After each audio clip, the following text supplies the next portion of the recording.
Good morning, everybody. I'm Frank Deneen. I'm joined by Anthony Malone, Vice President of the Putt Ireland. I'm joined by Mark Keohane, leading analyst, and I'm joined by J.R. Crangle, one of the best players ever to play the game. We're going to do a little bit of a preview of our championships, which are going to be held today, and we're going to have coverage over a number of shows during the day as well. Before we start, I just want to make a comment and commend the absolute heroism that we witnessed yesterday on this course. We had a medical emergency, and people who were trained by Putt Ireland came to the assistance of one of our players, one of our family, and performed heroic CPR and saved a person's life. So we just want to commend that and thank everybody for their help and assistance. I will also state that it did disrupt play a little bit, so the format is slightly different today. But what happens today and our game pales into insignificance as to what happened yesterday, and we're all happy to be here. And we're here as a sport, but we equally, our thoughts and best wishes are with the people who were affected yesterday. So thank you everybody so much for your well wishes and for everything that happened. I'm going to leave that. We're going to lighten the mood a small bit now, and we're going to talk about the championships that we have. The format has changed. So the seniors played 18 holes last night, and they will play 36 holes this morning to make their 54, and then they'll have a final 18 playoff, and we'll come to that. The juniors and the intermediate event proceeds as forward, and I'm now going to ask Mark to talk to me about the junior championship that we have as well. So just to give you the update on the junior position as that we have Paul Core from Bagnallstown on 2 under par. We have Kieran White from Bishopstown, a super player, on 2 under par as well. Local player Pat Sheehan on 1 under par. William Fitzgerald from Fermoy came back well yesterday from 3 over for the first round to finish level par. Michael Marr, Bagnallstown, and then we have in total 14 players playing. Mark, a fantastic junior championship is all set to go. Do you have any favourites? Well, I suppose when we were leading into the week, there was a few names stood out, and Paul Core and Kieran White would have been two of the names that you would have said should have been up there. Both very, very good players and qualified well. And Pat Sheehan from St. Anne's, I had always thought would perform well on his home course. So the three picks I kind of had to play well, played well yesterday. But Willie Fitzgerald from Fermoy is a very, very good player. And him coming back into the mix, I know the three lads ahead of him, they'll be watching him. But you just look at it like there's so many players all within 4 or 5 shots. They have 36 holes to play. Nothing is over here. Nothing is over. Yeah, it's all to play for here this morning with the lads. We're just looking at it there. There's about 10 players within 4 or 5 shots of each other, so it'll be very close. Paul Carr is very experienced, and I've seen him playing. And I don't know much about Kieran White, but obviously to shoot the score he did yesterday when a lot of people were struggling on that course. And then the local lad, obviously, a lot of pressure on the local lad, but I'm sure if he finds his form, he'd be the player to beat. Yeah, I'll be honest with you, I'd only know probably the lads from Bagnallstown. We played there a few weeks ago, and Paul Carr, obviously, for the Leinster lads. There's nine Cork lads in the last 14, so you're probably expecting one of the local lads to do it. But I suppose in a Leinster perspective, it's nice to see a couple of lads from there challenging down here. And like the course, the way it's set up, this is far from over. Playing there last night, it one kick, and 5s and 6s really come in, and I've seen seniors and inters, juniors all having them. So look, it's going to be an exciting finish, I think, for the juniors, and it'll be good for them because they're going to be out just before the seniors as well. So it should be a good atmosphere in the course. Excellent, thank you guys. Go Pat Sheehan is all I'll say. He's a great lad and a great time for him. So, but it is going to be very exciting. The intermediate and junior event will be starting at 11:30. They're playing 36 holes, so their event will be culminating at about 1:30, 2 o'clock. I would advise everybody in the Cork locality or further afield, if you can get to St. Anne's for 2 p.m. today, you will have the final 18 of the intermediates in the junior championship, and then followed by what will be a red hot senior playoff as well. I'm going to move on to the intermediate section now. The intermediate section, again, have 36 holes to play. They played 36 yesterday, and the event has really hotted up. There's a bit of a gap between the first three players and the rest of the field. We have Killian Courtney from Deer Park on 10 under par. Very, very steady play, 6 under and 4 under. You then have Colin Hennessy from St. Anne's, did extremely well as well, 6 under for the first round. Got to 9 under par after 27 holes, so the back nine here is a struggle as well. So, and then that came through, and then Cian Mulcahy from Collins's was superb as well. A very good player too. You then have John O'Shea from Cunningar, our great friend. Suffered an injury a couple of weeks back, but has come back strong. Really loves it around here. James Byrne, Glenville.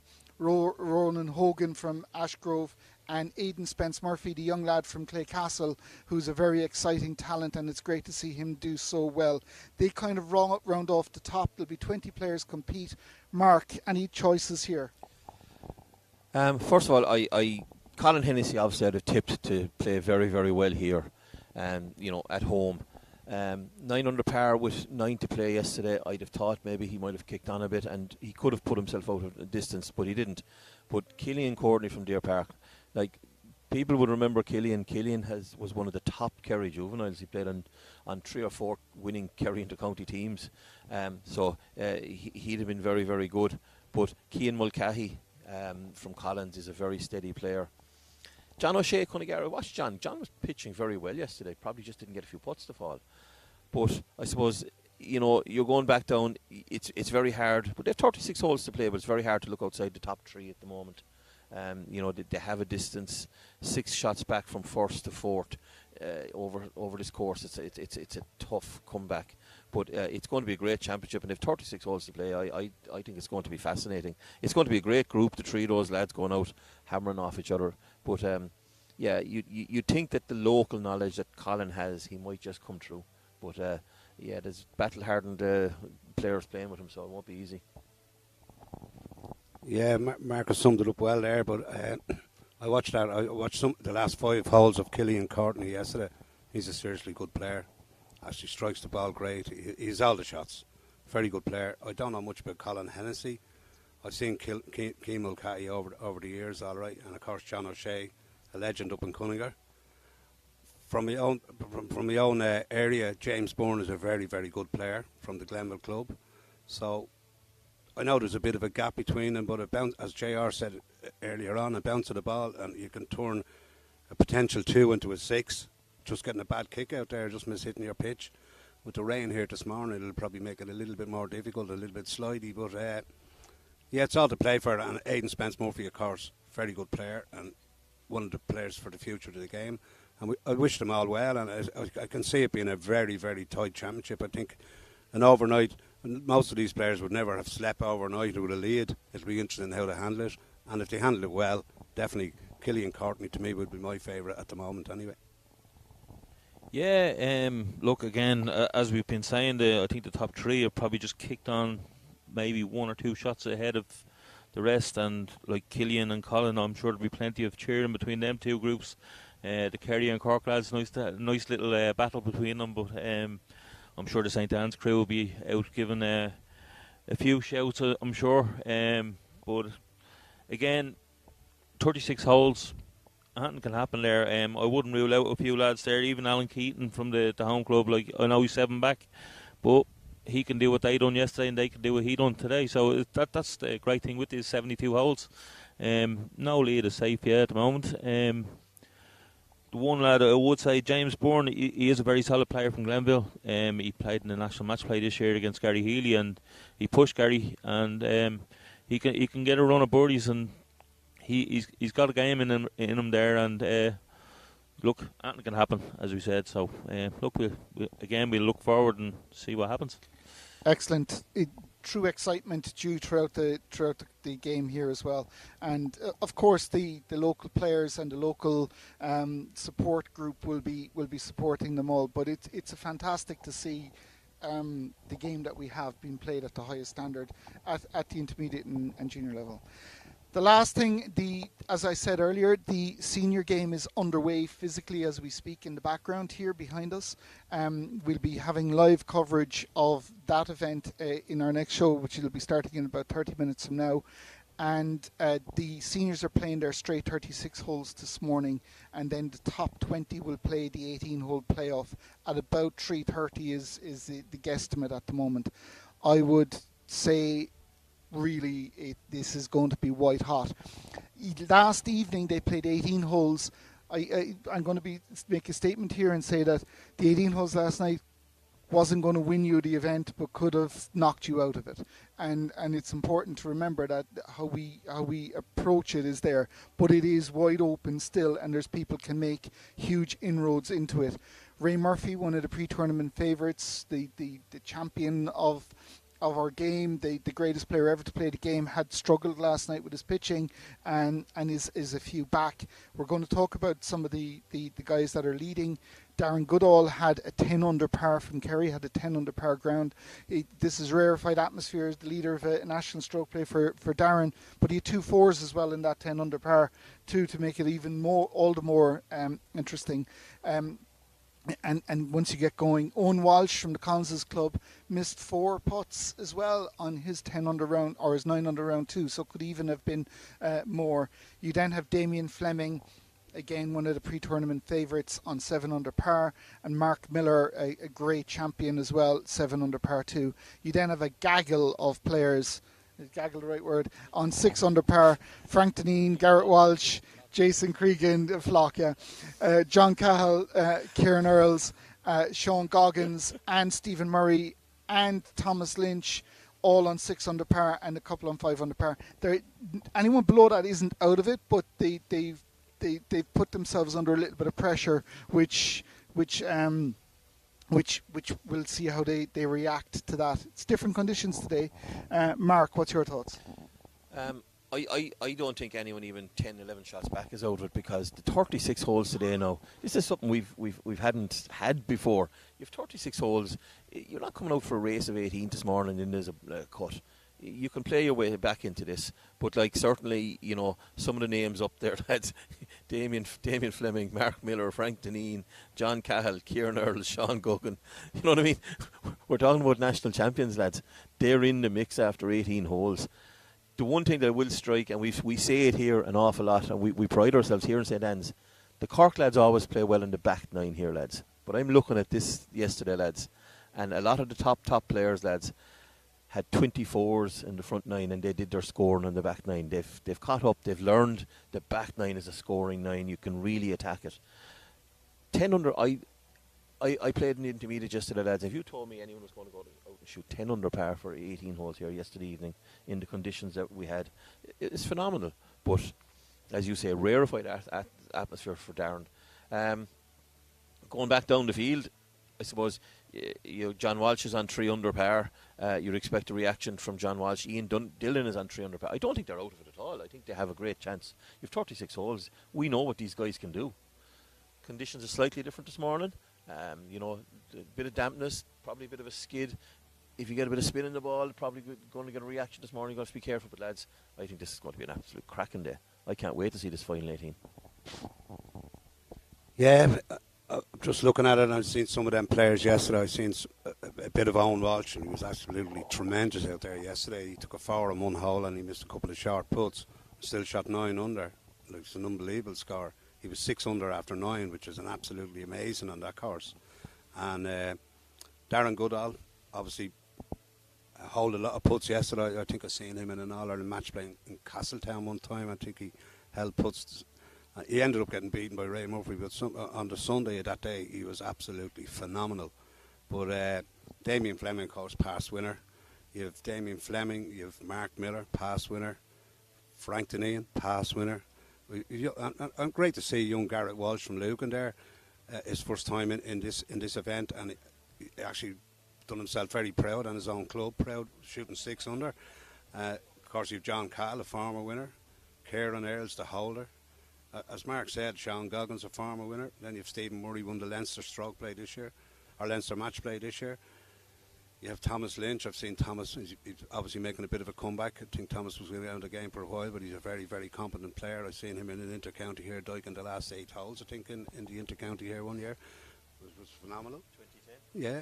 And he was unbelievable. And then, of course, you have Brian Delaney. I mean, look at their household names. These players I'm talking about, these are household names in our game. They're the top of the tops. So it's going to be fascinating. This is like a Masters tournament looking at this. I mean, unbelievable players. I think it's going to be. And I wouldn't discount, obviously, John Walsh, and I certainly wouldn't discount Ray Murphy. Ray Murphy gets his eye in out there, he could do anything. But we look forward to a tremendous tournament, and hopefully everybody reaches their peak today, and it could be an absolute fantastic. The final 18 could be absolutely unbelievable. And as Frank says, get yourselves along here and support everybody. Our game is on the rise, and we want to keep it going that way. Yeah, talking about 2010, I wish I could do with a couple of 42s today, to be honest with you, but I'm a good bit back. But no, absolutely. Like, you know, last night the atmosphere was a bit low, I think, on the course, and it sort of didn't feel like a national kind of day yesterday, you know. But it was tricky last night, just with the play on the course, and it was tough to put on. That's what I found anyway. But obviously it didn't affect the lads up the top. Some great scoring. Darren, like, you know, we know his brother Jonathan won the national before in RJC in 2012, I think it was. So there's obviously pedigree there in the family, and I'm sure Darren will be thinking he can emulate his brother. But I'm not sure if Damien had a more sleepless night or James, but I'd say James is hopping on the wall now because he's in there again, as Damien always is, you know. Owen Walsh, you know, he's a very good player. I watched him there. Now we got a couple of good putts for par early on. I think the 4th and the 5th yesterday. But other than that, he was pitching really, really well. Mark Miller, look, Mark can turn up and do any kind of scores, you know. But look, as you said, it's very bunched there. This morning is obviously going to make a huge impact on how the whole day goes. But I don't know, scoring wise, that bit of dew out there and the rain there now, it's hard to say.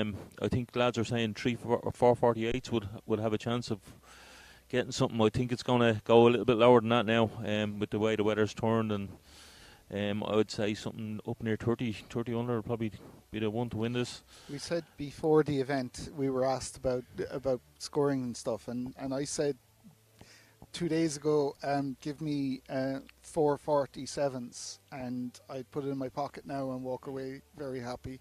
I think, yeah, it's going to be a little bit easier today, but then the pressure's on too. We talked about the fact that these are the best players in our game, multiple Irish champions, the best players in that play this game. But they're not just the best players in Cork or Munster or Ireland. They're the best players in the world. Yeah. They're world champions, European champions, and multiple Irish champions. Absolutely spectacular, guys. Please, please, please go out of your way, get up here, enjoy it. And if you can't, we have the live coverage as well on the YouTube channel. Stick to the YouTube channel, stick to the Facebook page. The links will be up there as well. And we'll be delighted and privileged to, in St. Anne's, on behalf of St. Anne's, delighted and privileged to hold this event.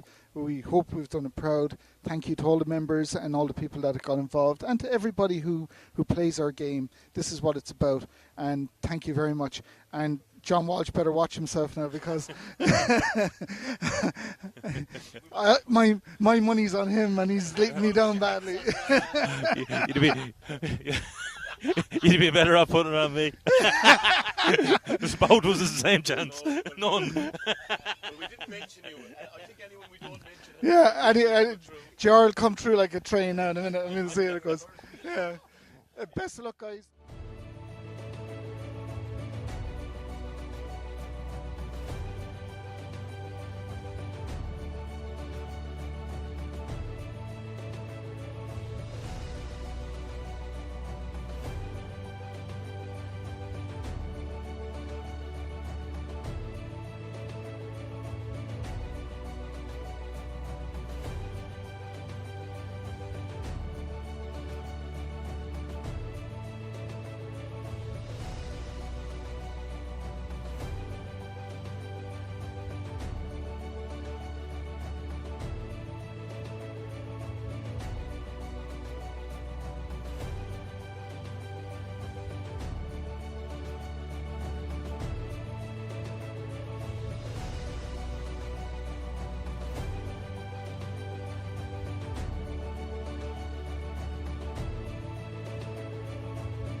joining in on the 14th hole here with Jason Cregan.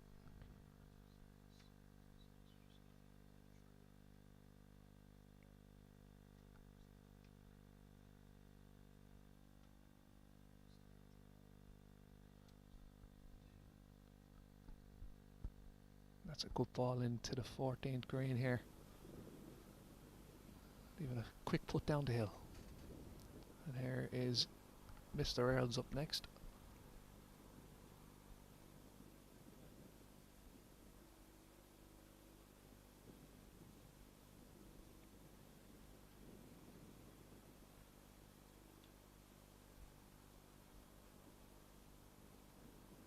And that's just in the bunker. There's a bit of trouble there. And also then one of the locals, John Cahill.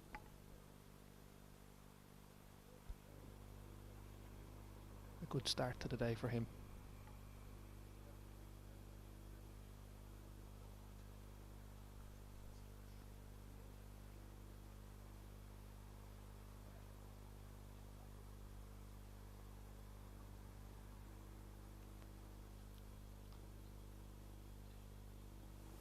And that's fine there as well, and a nice kick off the bank in toward the green.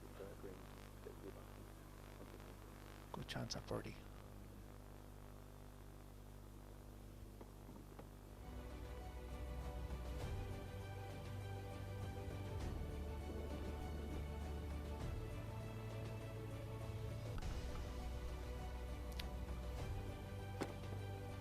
This group out bright and early this morning.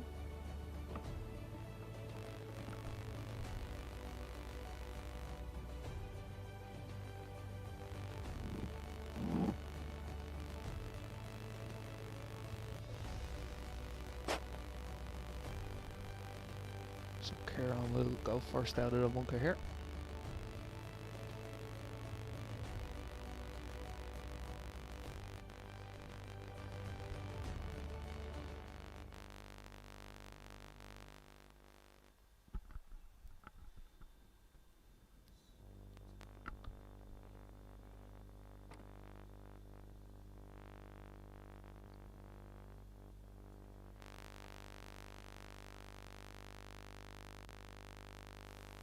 And that's perfectly executed.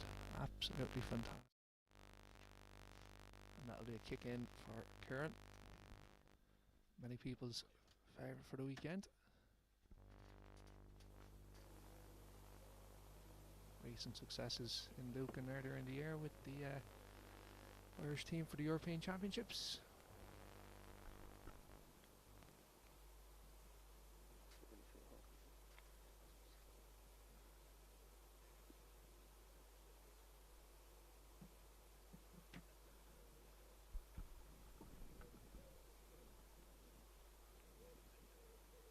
John Cahill opting to putt here from just off the apron of the green.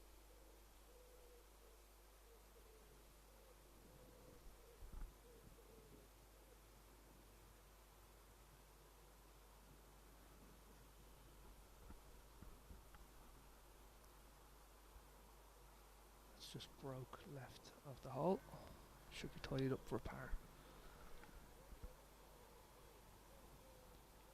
Now the next put up is from Jason Cregan of Tralee, and this we're actually joining in at a perfect time because Jason's putting together quite a special round here this morning.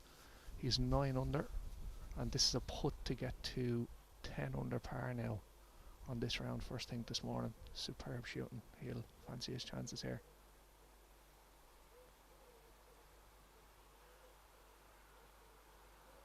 And he gets it. That's absolutely brilliant. That's Jason gone 10 under on this round.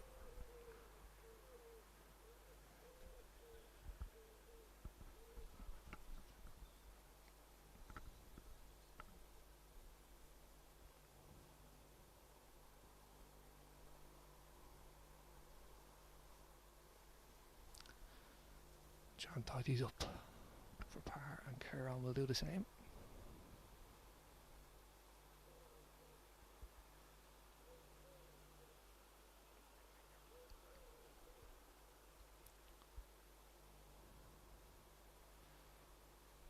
there's your leader at the moment, Jason Cregan.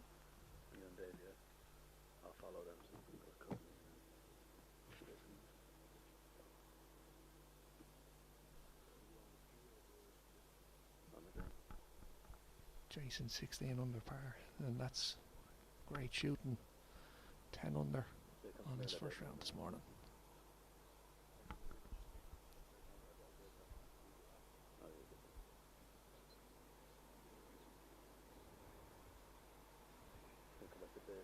We wouldn't be shocked if the winner came from this group here this morning, later on today.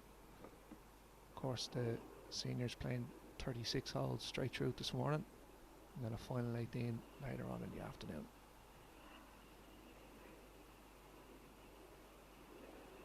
Nice short pitch up and coming.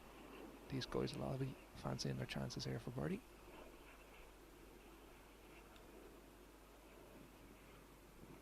And that's a good ball, yeah.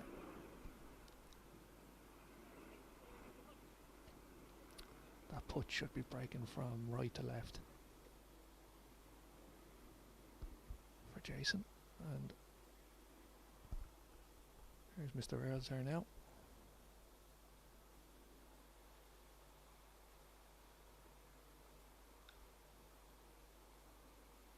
A superb strike, and that's an excellent ball in. Ideal.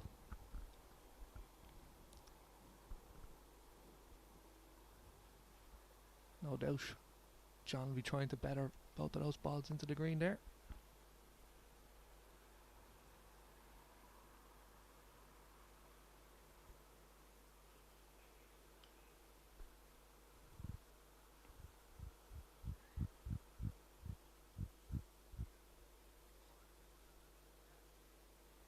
And he does indeed. That's a super ball then from John into the green.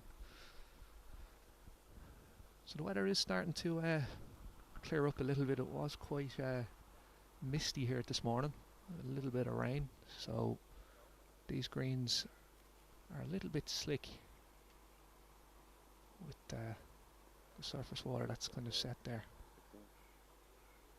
and makes stopping a ball very difficult. No doubt these senior guys are well used to playing on greens like that, able to stop a ball on a sixpence.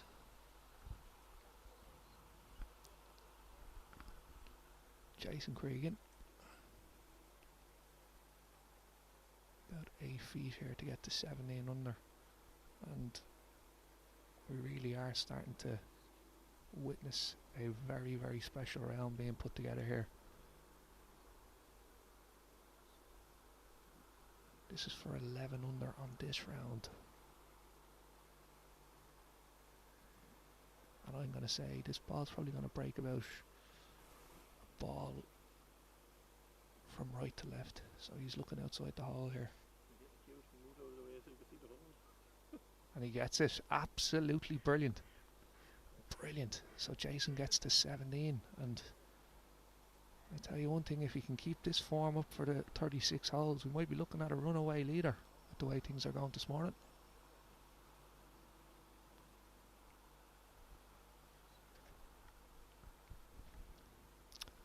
Here's Kieran for birdie. Okay, maybe just a little left to right. Easy as you like for Mr. Earls.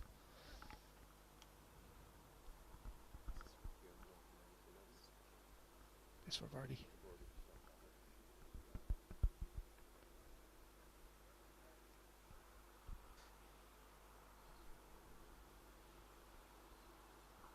So it should be a kick in here for John.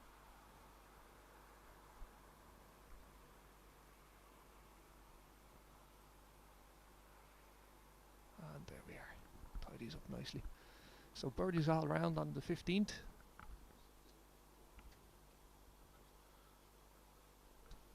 A flat tee shot which plays on to a flat green means players will be looking to capitalize on a scoring opportunity here. Players cannot be short, and if a ball lands left of the green, players could find themselves in trouble.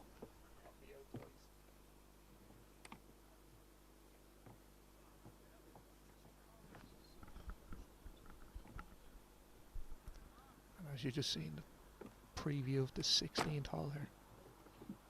It's an absolutely superb shot. It's a proper championship shot through the bridge. 52-metre pitch.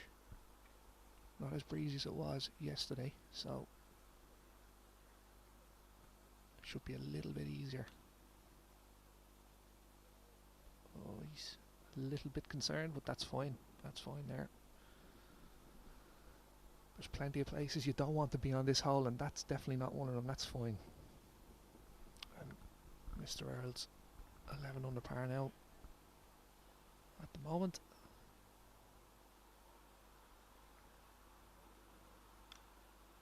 He makes it look very easy. Very easy. When you can hit a ball like that, that's exceptional from Kieran Earls. Absolutely exceptional. Doesn't bat an eyelid. Nice smile, good man. Hitting shots like that's fantastic to see.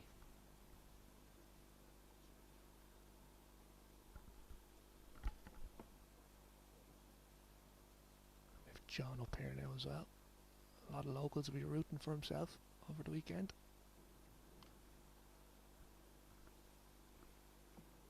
And that's fine there as well. So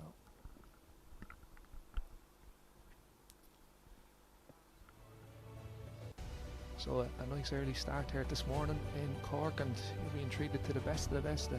These guys are right at it this morning, firing out of the blocks, and that's exactly what you have to be when it comes to All-Ireland Strokeplay Championships.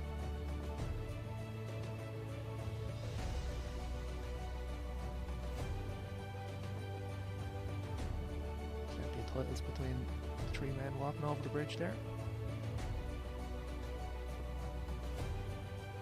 Just looking from where the camera is there, I'm sure Kieran thought that was probably going to drop.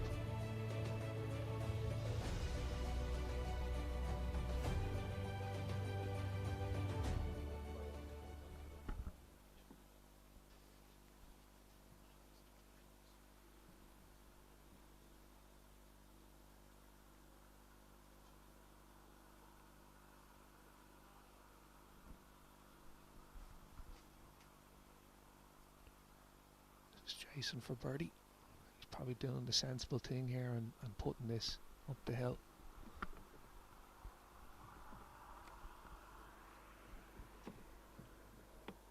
And yeah, he'll tidy up for par there.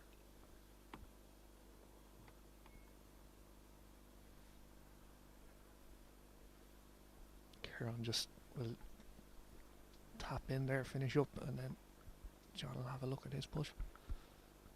Again, this is going to be breaking from right to left, just at the hole.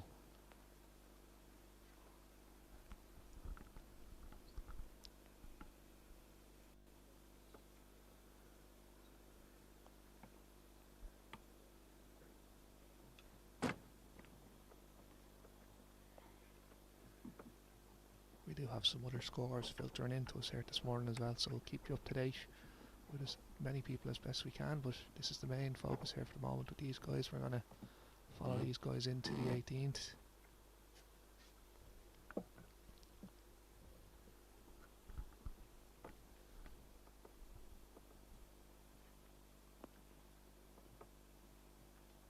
Right at the hole, just dived at the hole. He was very unlucky. It's a good stroke.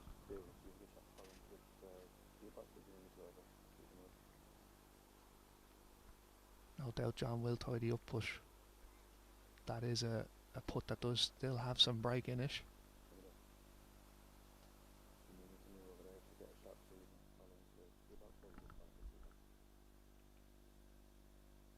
Yeah, and that's it. Tidies up for his par. So John stays at 12. Jason will be looking to do the same. No doubt he will.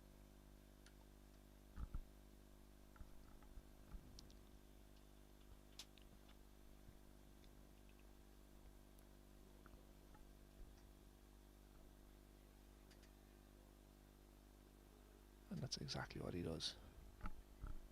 So, Jason. A blind tee shot from the tee box disguises the pot bunker. Green has increased in size, meaning the pitch has become less intimidating and has now become a hole where players will be looking to birdie.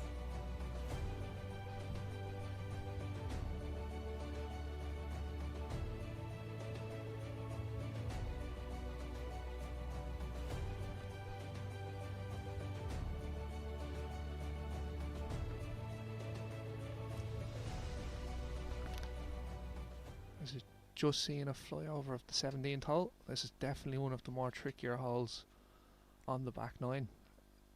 And the green, it may not look it, but there's a lot of undulations, a lot of breaks left to right.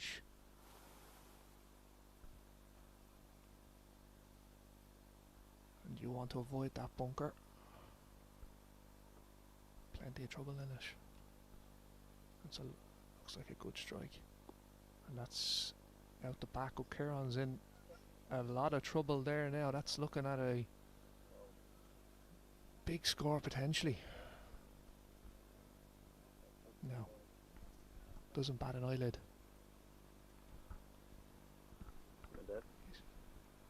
Probably just processing that, and tricky shot ahead.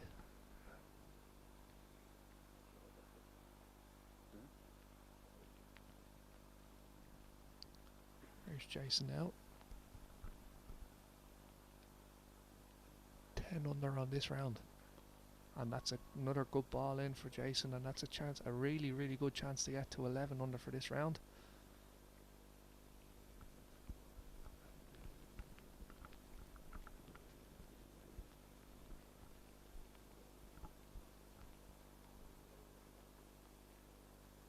John Cattle opens his wedge right up.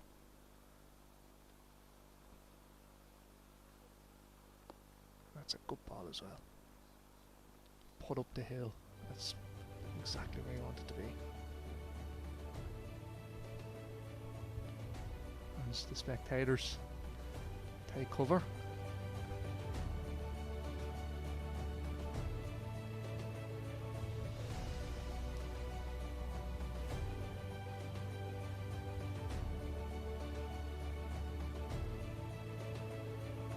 That's definitely an uncharacteristical mistake from Kieran, but listen, he's the best in the country by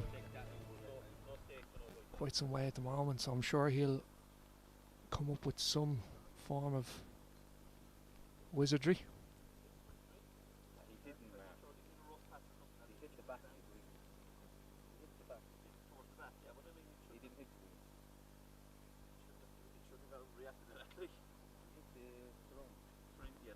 Our colleague Mark just taking in the coverage on the course, and he'll be providing us with some on-course coverage this morning.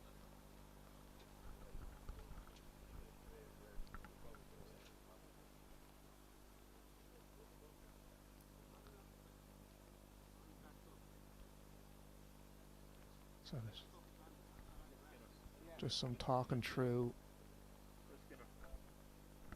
Don't think we're going to need a rule in here, but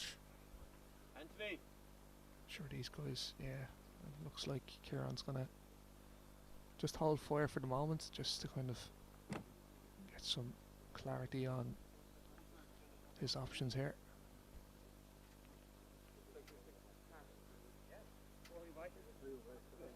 So this is actually lying on technically a road. This is the road that brings you in from the back end of the course toward the front where the clubhouse is. So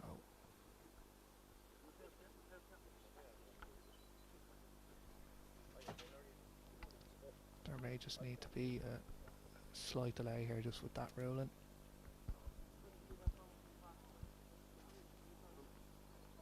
I suppose, yeah, just going back to where we're at the moment, it's Jason Cregan who's ahead by a couple of shots here at the moment. He's really set the place alight this morning here. As you can see, it's not the nicest of mornings here in Cork, but the rain is trying its best to hold off.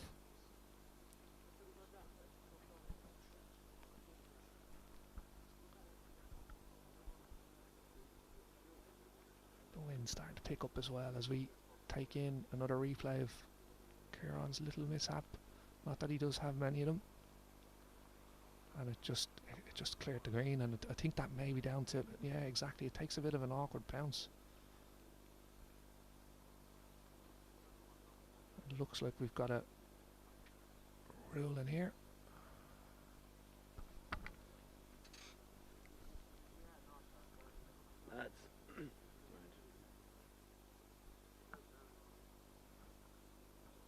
And Kieran's doing the right thing here, taking as long as he can, get the best lie he can. As Skinner provides some support there along with Mark Johan.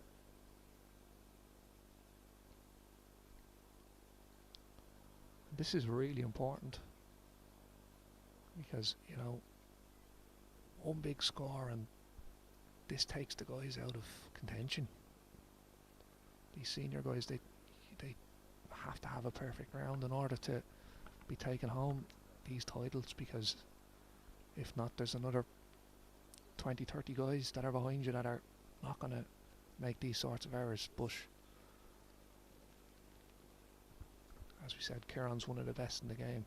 If anyone can get themselves out of here with, you'd nearly say 4 be a superb score, but you know, you wouldn't put a 3 past them.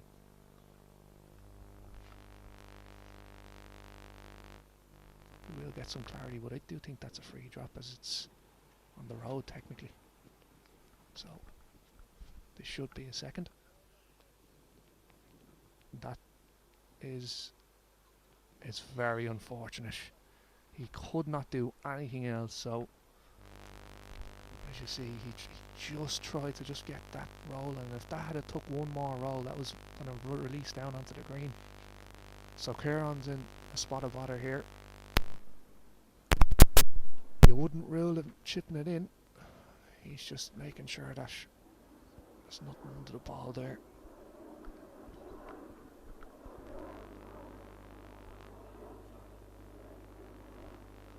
This is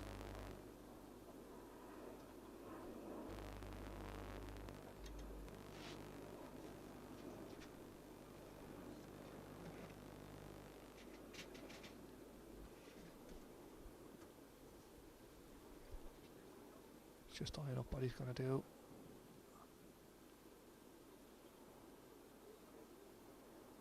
And the putter's coming out. That just gives you an indicator on how difficult this is, because if that hits the green, it just releases and it's off the backside.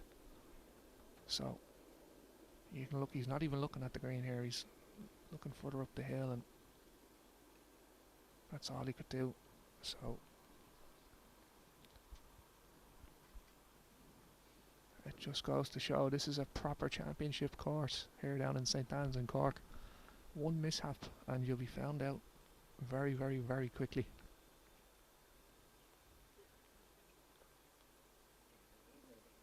I wouldn't put it past him to go and chip this in now and take us 4.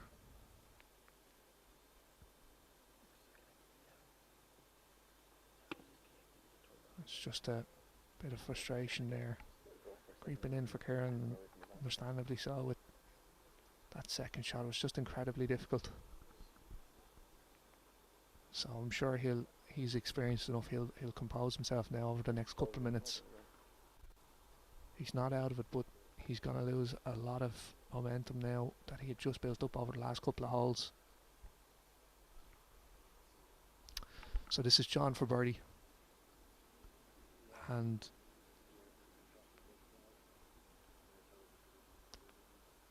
I'm not too sure myself now what this is doing. Maybe a little bit left to right.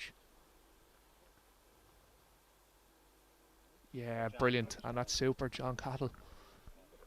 Birdie on 17.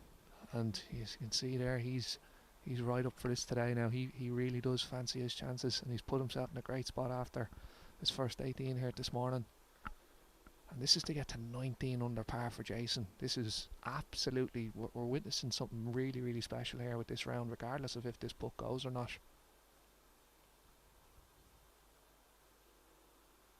Pace up the hill, that's what he's looking for. And that's superb, and he's done it.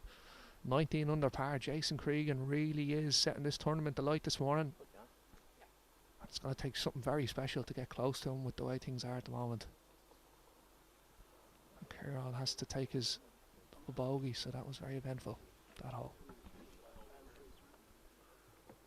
The finishing hole has many dangers. Bunkers short and left of the green. Green slopes from right to left towards the bunker, which will add for a bit of excitement for the final hole of the championship.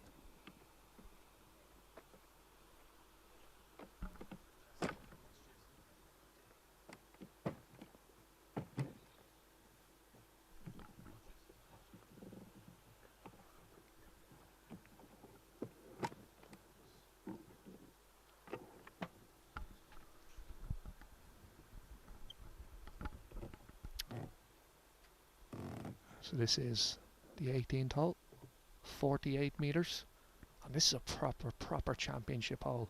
As you can see, look through the trees, bunkers in front and to the left hand side. The wind is just making it that little bit more to think about. Probably want to give it an extra metre just slightly up the hill.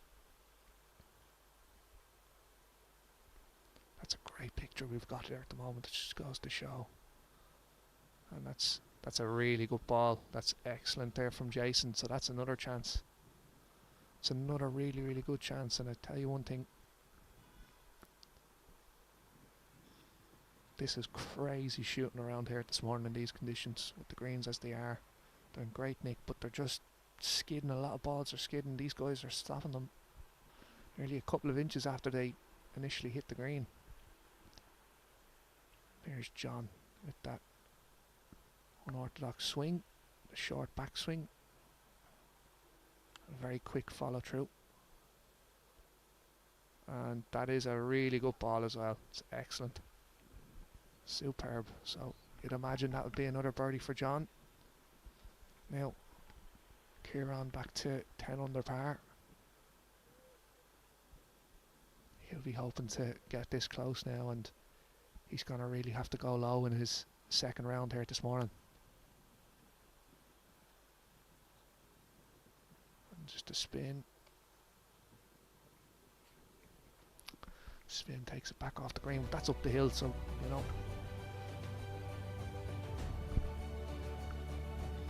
That was his Kieran's chip on the 17th. And frustrated there now about that, but you know, to be fair, he's managed to compose himself and hit a decent pitch into the 18th, and you know, it's just off the green, but he'll be looking to chip that in, and no doubt that'll be on his mind. But he's a serious champion, and there's no way that that's going to deter him from trying to have a run at this championships.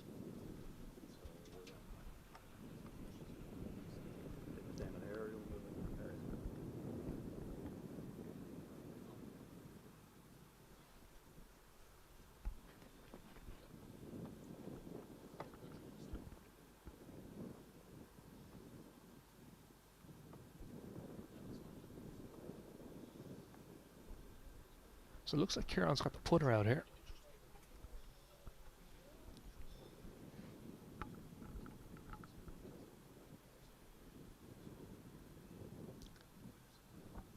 Vice Chair Mr. Malone just taking cover.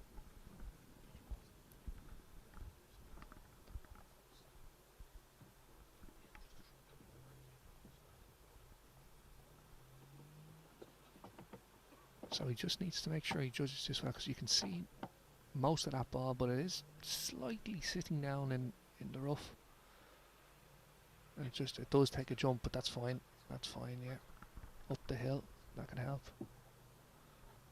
Sometimes when the ball does take a jump like that, it can be a bit of a flyer, and all of a sudden you're looking at 3 or 4 feet past, but Kieran judges that well. Now, so we're joining Jason Cregan, and this is to get to 19 under.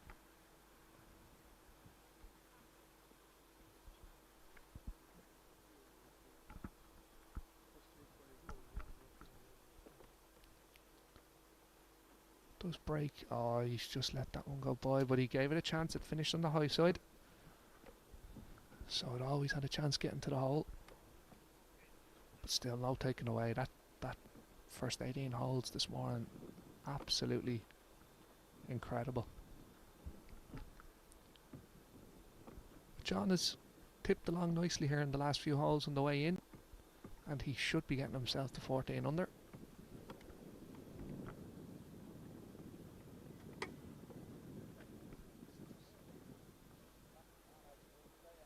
John's a real favourite across the pitch and putt community.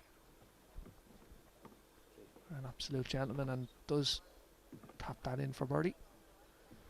So John Cahill 14 under par, and Jason looking to tidy up here. This should be just a kick in. And this was a really special round from Jason Cregan this morning. Really was.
So you're very welcome to St Anne's Pitch and Putt course here in Cork.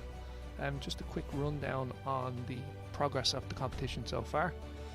So Jason Cregan has finished his first round this morning, and he is 4 shots clear of John Cattle, who is also in that group. We're going to be picking up the coverage now in just a couple of moments with another 3 ball on the 4th hole.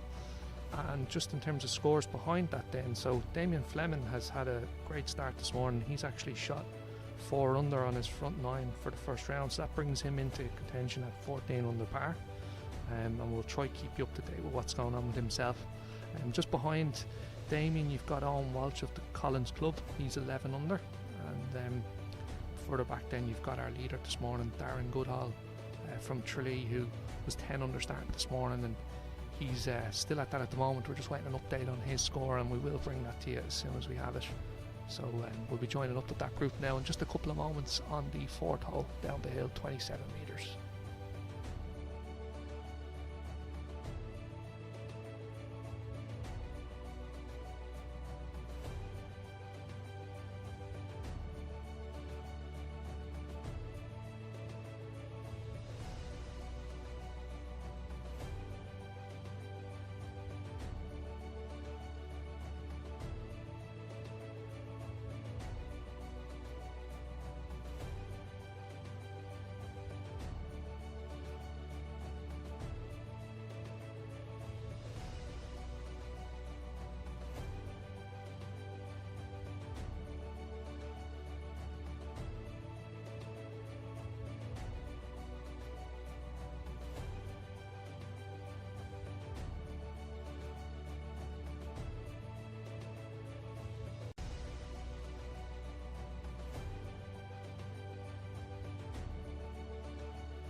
The shortest hole in the course is not truly reflected by its index. A tough pitch which has 2 trees and bushes before the green, coming onto a firm green. This hole is a chance, but can trouble some players.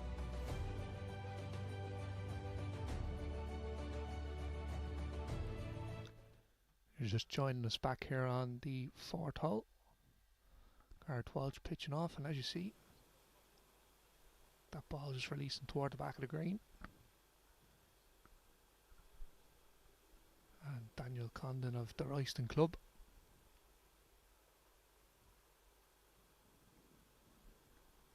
Great to see him in a championships of this nature. And oh, it's just missed the hole, and that would have been great if that had fell in. I don't think we would have heard the end of it from Dan, but very unfortunate. And he should be kicking in to get back to +2 there. And here we are with Mr. Deneen.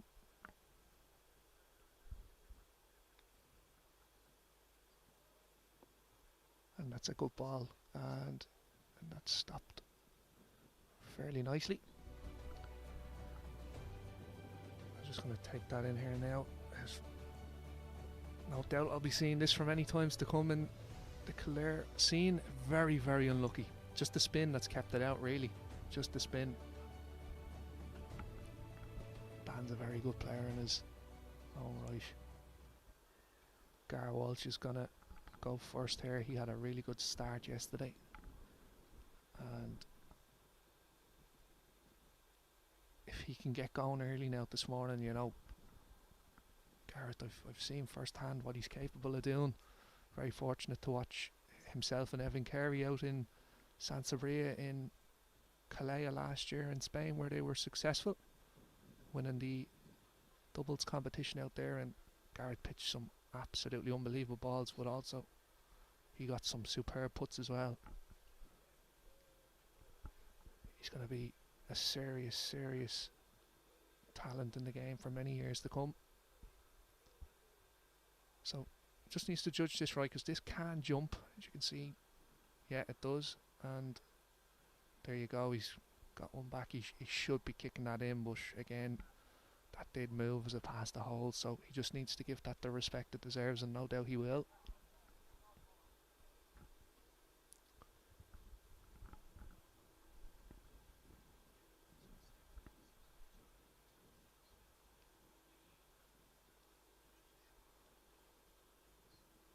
Technically, he should be just looking to hit this firm and straight, take the break out of it, but yeah, exactly. And he tidies up, so Garrett will be looking to get a couple of twos on the board here now as quickly as he can, because, you know, 7 under, plenty of holes to go in his first round, still in with a shout. Frank Deneen gets a birdie back. Frank had a disappointing third hole, and it's a hole that's caught plenty of people out, so he's trying to get back some of that lost momentum, and Daniel knocks it in to get to 2 over.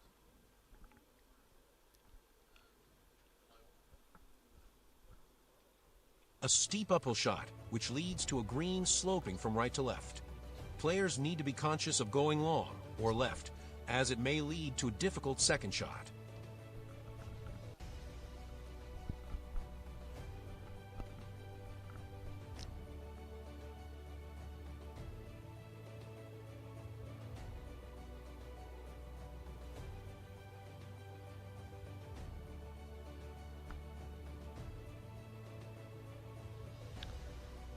So that was the fly over the 5th hole, and this is a really challenging hole up the hill.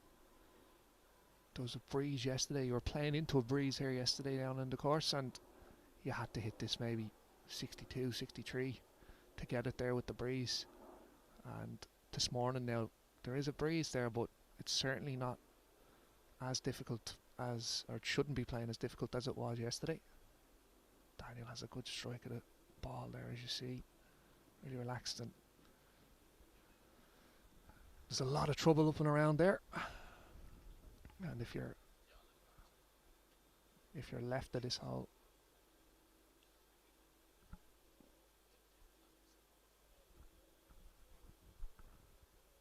so Frank Deneen pitching here now onto the 5th.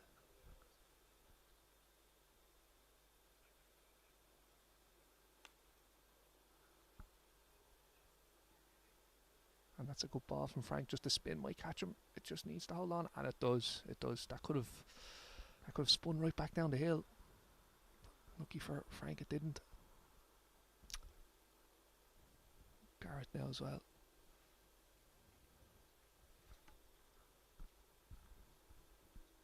Like, you might pick up the hill on the follow-up camera that we have here, but it really is a significant incline that these guys are pitching to. And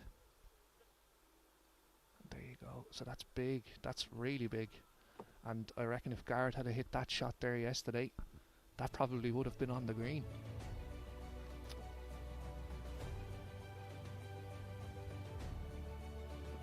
So that's lying down there. And just whilst that's happening, we just want to make a quick clarification on the scoring. So I did mention that Damien Fleming had shot 4 under on his first 9 holes this morning. That's actually incorrect. He shot an incredible 7 under par. So that springs him right into the mix in relation to the championship here this morning. And he's probably halfway through his back 9 there now, so try and get an update for you in a short while as to how that's gone for him. But for the moment, we're back to the live action here. Garrett Walsh, this is a very difficult chip. He's looking at potentially a 5 here if he doesn't get this right, because if he's got very little to play with when it gets to the green, and everything just releases down the hill. As you seen with Frank's ball there, when it spun back, it did hold on, but This is a different shot altogether in comparison to pitching off a tee. Very difficult to control.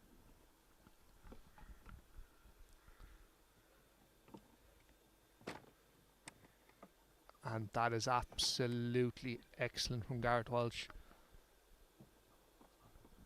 I think if he was given that shot 10 times over, he would have bit your hand off to leave it there, because he's got a great chance now of it's not an easy putt now for par, but he's got a great chance for par. He's given himself the best opportunity to get out of there with a tree. And again, here's Daniel now. This is not an easy chip either. He needs to hit this to perfection, because if he doesn't, it's off down the hill. And that is okay as well. Yeah, well done, Daniel. Good stuff.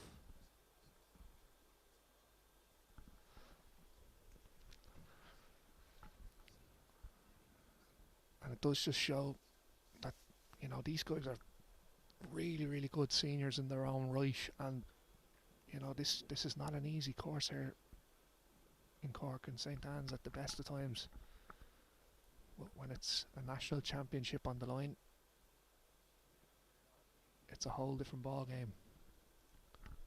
So we've Frank here for birdie. This is up the hill. He's going to have to give this a good hit, which he just leaves it short.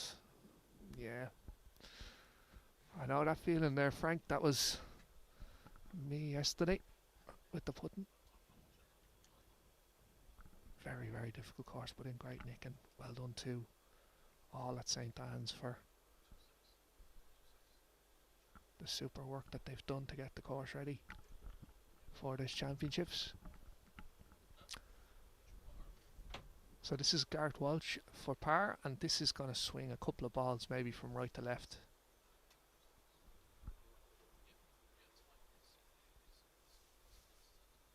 He's missed it. He's actually left it high. Didn't think that would happen now. And you can just see where that ball finished up. It broke after the hole again then, so to be fair, Garrett was always looking at a 4 with that first shot. So I think it's just damage limitation. Get out with your 4. Try birdie the next. And here's Daniel now from 3 or 4 feet. This is just slightly left to right. And he gets it. Just gets in the side door. Well done, Daniel. Good on you, buddy. Garrett to tidy up for 4.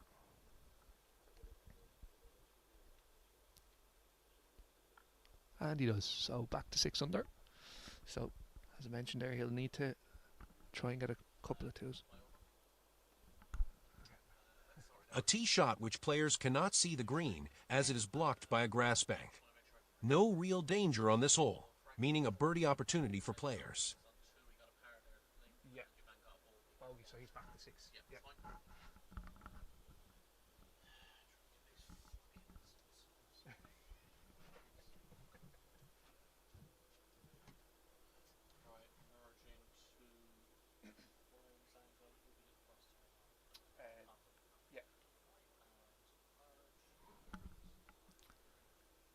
So again, another great championship shot, and Daniel Condon, 47 metres up the hill. So a lot of the balls, when you pitch them here, if you're just short of the green, they will kick on. So you really need to make sure that you hit the green. Just over that mound, there's about a gap of 2 or 3 yards to the green, as you can see there, and that's a good ball. Stops up well.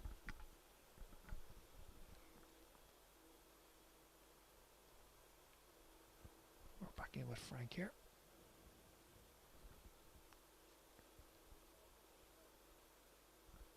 Things are starting to get busy here on the course now, with more and more spectators coming in the doors. Hopefully the weather does clear up and it encourages more people to get out as well. That's a good strike from Frank. And that's a good ball, yeah. So Frank left it short, and it did kick forward, but there was enough spin on that ball, so it did grab the green as soon as it hit it. It's a good ball.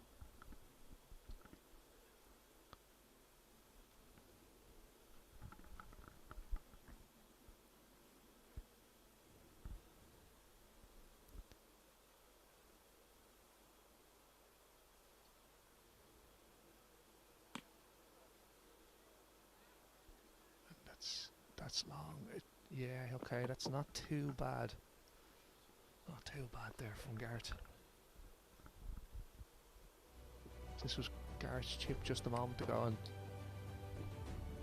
he'd be very disappointed he didn't get out of there with par, but that could have very easily been down the hill. So, good stuff.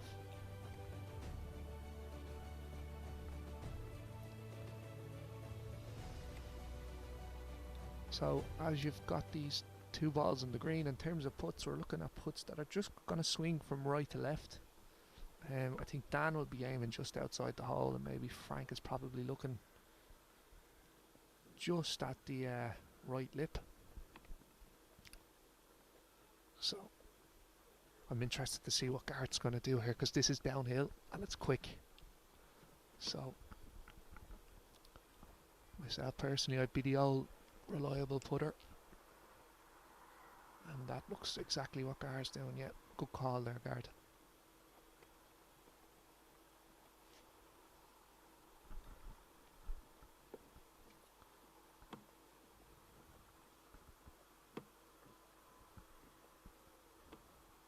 Well known up and down the country, travels to a lot of scratch cups week in, week out, does Garrett.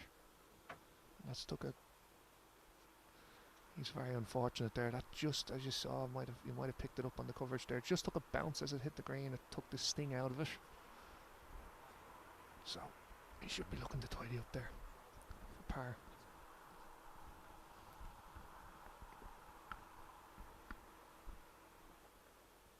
It's great to see Daniel at the Royston Club playing in this championships. Really starting to find his form again at the moment.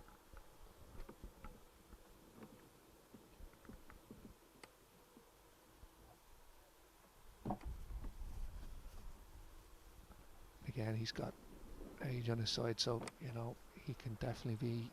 It's a good push. Alone gets his birdie. He could be a force to reckon with now in a couple of years, a couple of more years experience underneath his belt, and he'll be up toward the top end of these championships, no doubt. Very, very capable player on his day. As is this man here, Mr. Deneen.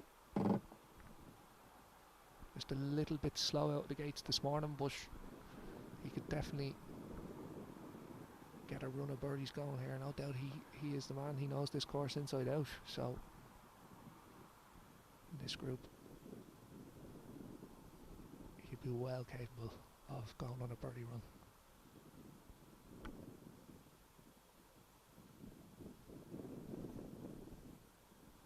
Oh, it just dives at the hole. So that's a chance gone there for Frank. He'll be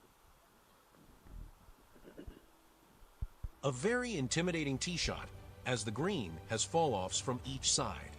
Players need to avoid being long, or a high number could be on the cards.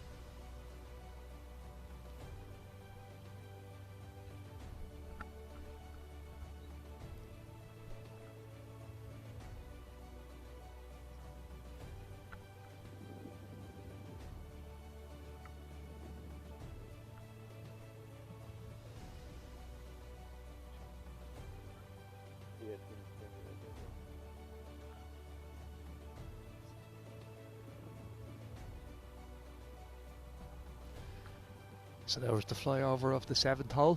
Again, this yesterday it was actually, the breeze was on your back down the hill, so it made it a very tricky shot. Not as breezy today, but I was very fortunate to be playing with one of the locals here, Alan, and he was very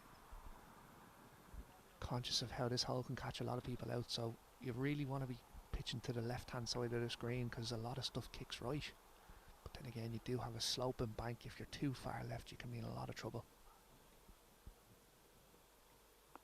And that's a great ball. Oh, it's nearly another one. Daniel, he'll be wondering how that's not gone in, but it's a great ball.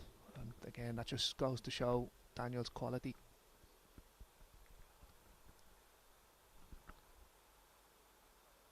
And Frank Deneen now, probably disappointed with the miss on the last hole.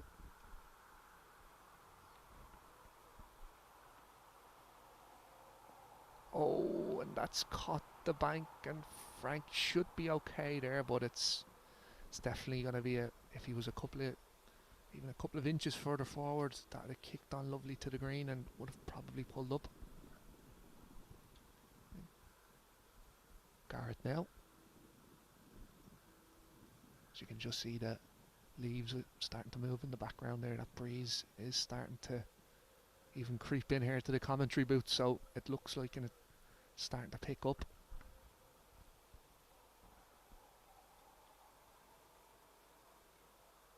Just makes it look very simple, doesn't he? And that's a good ball as well from Garrett. So Daniel will be looking at getting back to +1 there. Garrett hopefully getting back his drop shot on the last. Or on the 5th rather.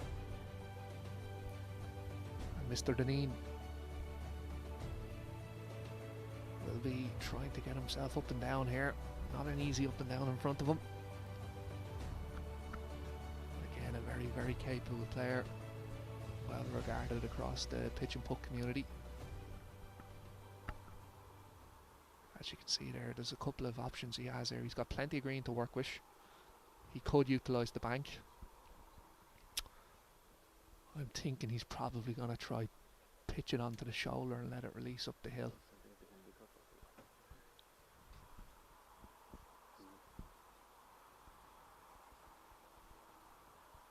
He's taking his time over that, rightly so.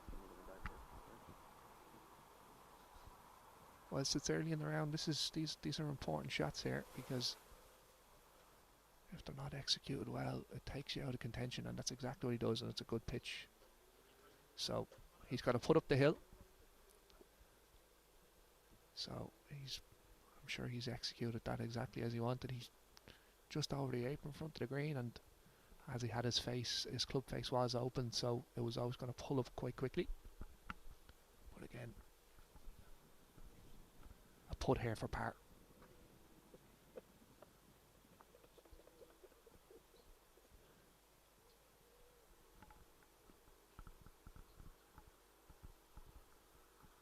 So this is going to probably break from right to left, and I would say probably just on the lip again, similar to the last putt he had on the previous hole, but he needs to keep the pace up.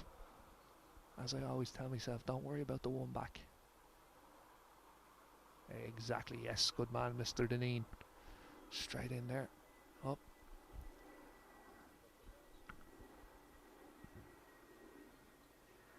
So, it's a good chance for Garrett rather, known as Gar, across the pitch and putt community. And this is for birdie.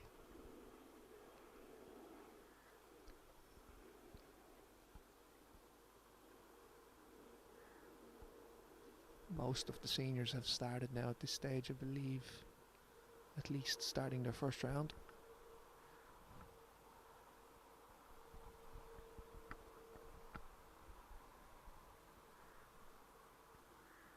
Good man, Garrett, well done. Good on you, buddy. That was for birdie, and Garrett's gone to 7 under par now. Daniel should be kicking in here.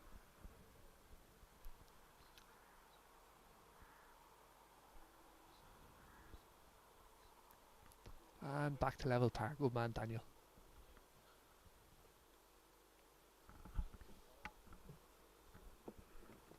A short hole which has a grass bank short of it, with a long green laying behind it. Players will be eyeing up a birdie on this hole, but miss on the wrong side, and players will face a tough test.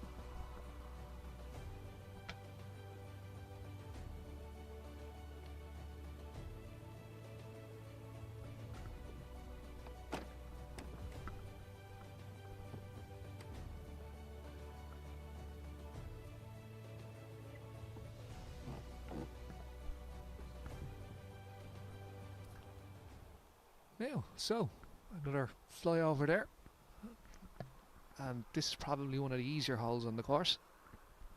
32 metres up the hill. Probably playing a little bit longer. That's a good ball from Daniel.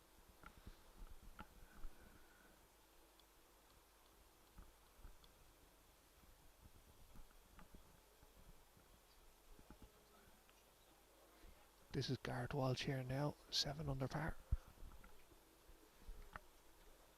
I've just had a peek outside the commentary booth there, and it does seem like it's starting to rain. You can see those grey clouds overhead. Just a little bit of a sign that there's rain in the air. That's a good ball. Oh yes, very nice, Garrett. A lovely bit of backspin, and that brings him back to a putt that's about a foot long. Mr. Deneen.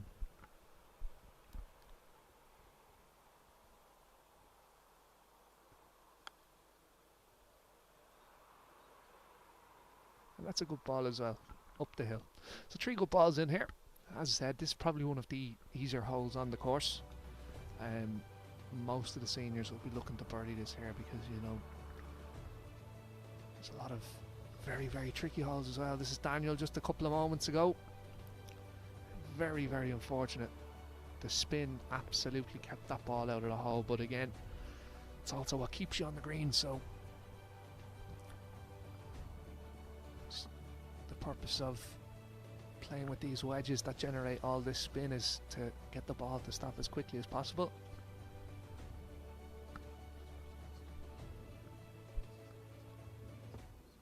So I think Daniel, no, it's going to be Frank to go first.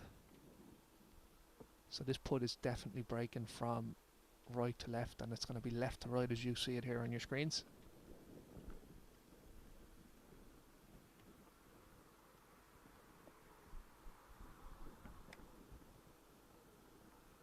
So again, Frank, just make sure you give it the pace it needs. Don't worry about the one coming back. Yeah, so a little bit frustrated with himself there. That was a chance.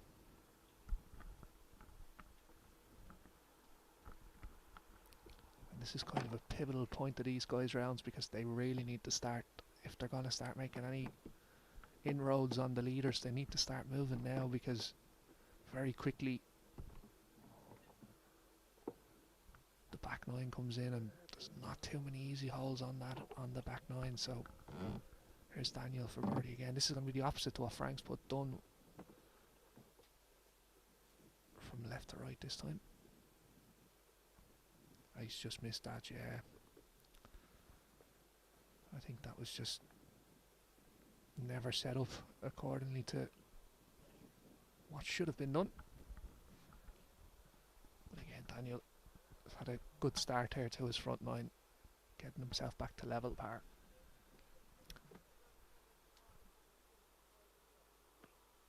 I've just heard Mr. Earl's name being called to head out for his second round. This is Garrett for birdie.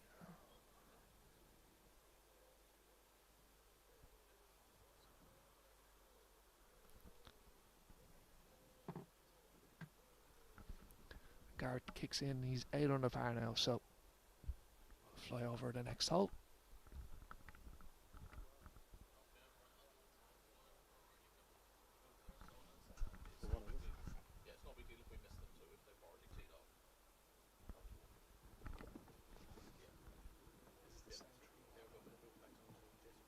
Perfect, yeah.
So just a quick update, we are going to be joining back up with the leaders in just a moment. Jason Cregan from the Tralee Club, an 18 under par. John Cattle from Fermoy at 14 under. And Kieran Earls, who's 10 under par.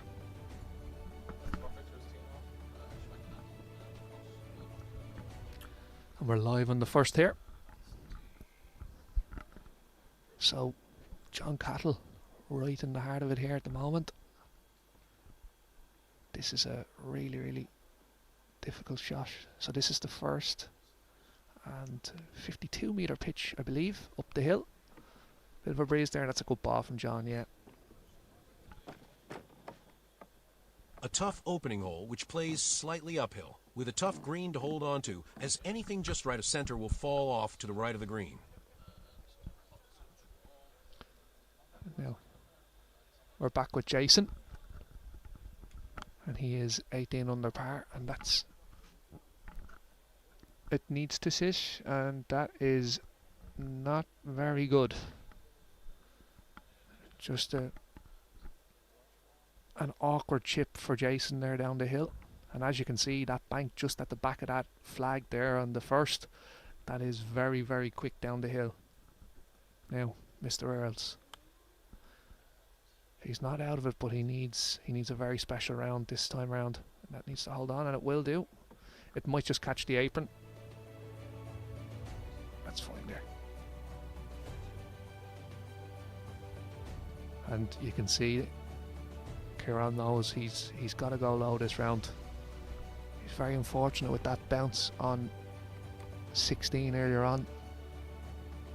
But an absolute champion. The definition of a champion is Kieran. So it wouldn't surprise me if he were to go and put a magic score, a magic number in this time round and leave himself right in the mix. So Jason has a bit of a tricky situation ahead of him here, because as you can see, that's the last camera that we had. This is all downhill. So he's got a small little space that he's probably aimed for just ahead of the apron there, and he's gone the shorter route, and that's just going to release down the hill. Yeah, so Jason in a spot of bother here. So his aiming spot probably should have been the apron, just the front of the apron. It's slightly uphill at the front of the green there, as you see it. That may have pulled it up, but that wasn't the target that he took. And that's, I'll tell you one thing, it's very unlucky to get out of there with a tree, but he'll take his 4 and no doubt put that behind him very, very quickly. So Kieran has a putt for birdie, and this is a bit of a tricky one because it is actually sitting in the, I suppose, nearly in the fairway at this stage, yeah. And it can jump. It's going to go from right to left. Just needs to keep the pace up, and he doesn't. Just unlucky. Just unlucky. He needs them to go this time round. He knows that himself. John Cattle, and this could be a very significant putt if he gets it, because there could be a 2-shot swing in this group on the first hole, and that really does mean that we've got a game on in this group anyways, regardless of what's going on behind. We will try to get an update of Damien Fleming in just a moment. And that's just not broke as he probably thought it would. I thought it was going to do the same myself, but it didn't. So he'll tidy up for par.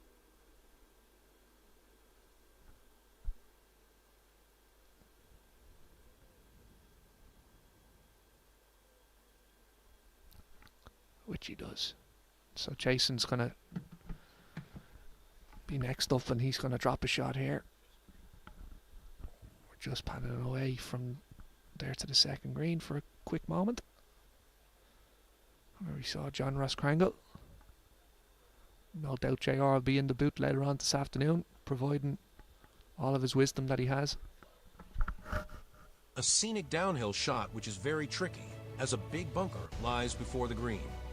Being short of the green may bring the downslope into play, and any ball that falls off the back of the green faces a tough second shot.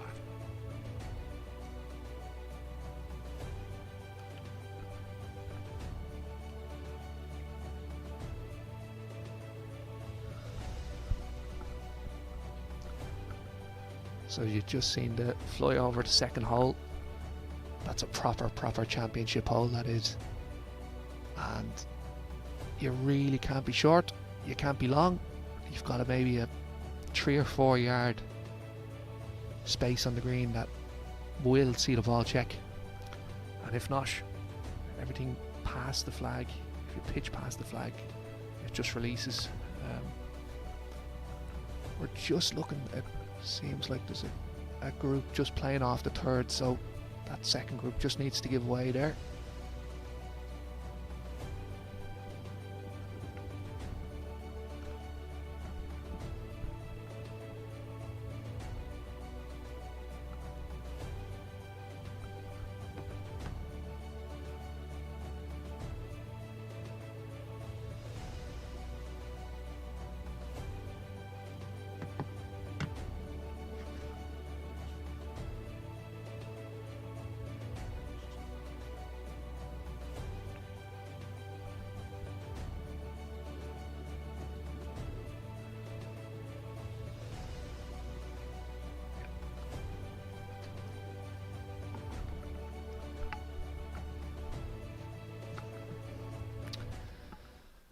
So here we are, second hole.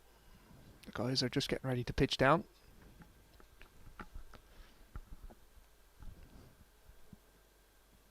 So it is quite a drop down to this green. You can see John opens up the face, trying to generate as much spin as he can, and he does. Yeah, and that's a really good shot. That's a good chance for birdie. Plenty of players have lost a really good scorecard on that hole this week, or this weekend.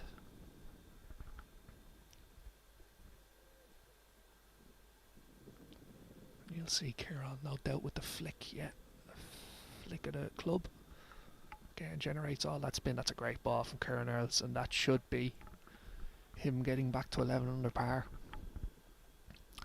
I've just seen Damien Fleming come into the clubhouse there for his first round, so we'll try to get you that score in just a moment, as we've got Jason on the tee box here.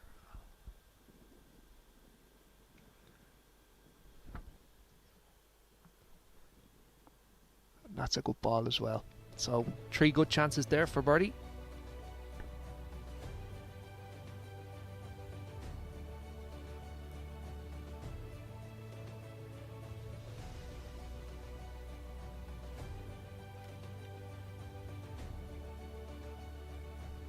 So we're going to take in a couple of highlights here. Just a second. Jason Cregan, that man on your left, shooting an incredible 12 under par this morning on his first round, which has shot him up the leaderboard and to top spot.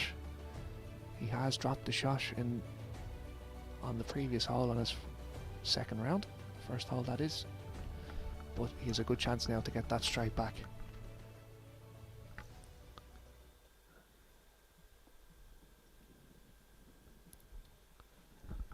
Damien Fleming of the Deer Park Club did shoot 7 under on his first 9 this morning, which was absolutely incredible given the conditions here today. It mightn't look too bad on the camera now, but there's a breeze starting to pick up. There has been rain, so these greens are slick to say the least.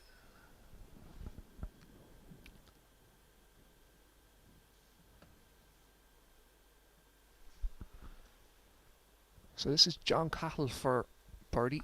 Now, straight away you would think that this putt breaks quite significantly from left to right. Although I did have that putt myself yesterday and it didn't do exactly as it may have looked. I'm saying he's probably going to be aiming at the left edge. You would be thinking it would be more, but I'd say he'd be looking left edge and firm, maybe just outside the hole.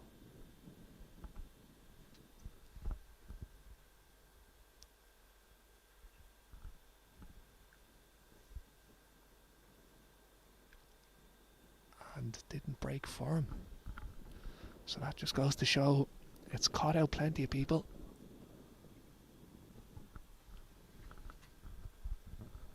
Jason has this one down the hill.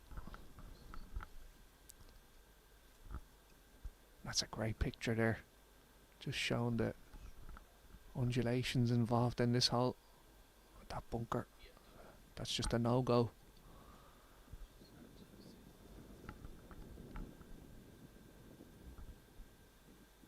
So this should be right to left. Again, it's all about the pace here because this is downhill. And again, yeah, that missed by a good 3/4 of a ball, so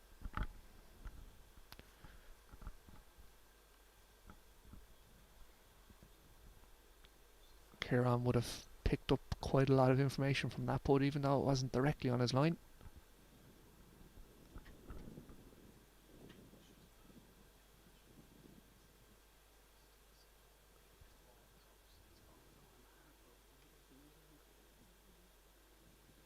That's a good putt.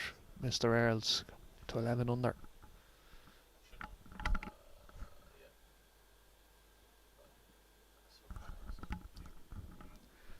And John Cahill just to tidy up. And then we'll be off to the third hole. This is the second green.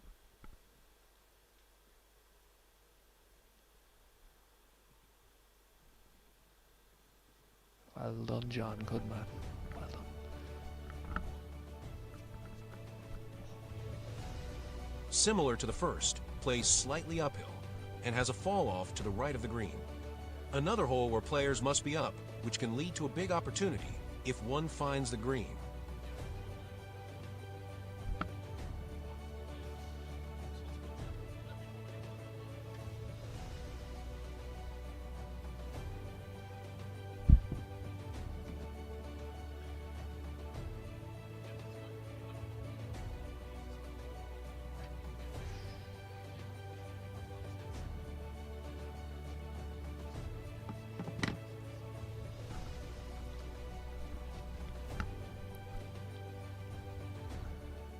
So we're joining Kieran here on the third.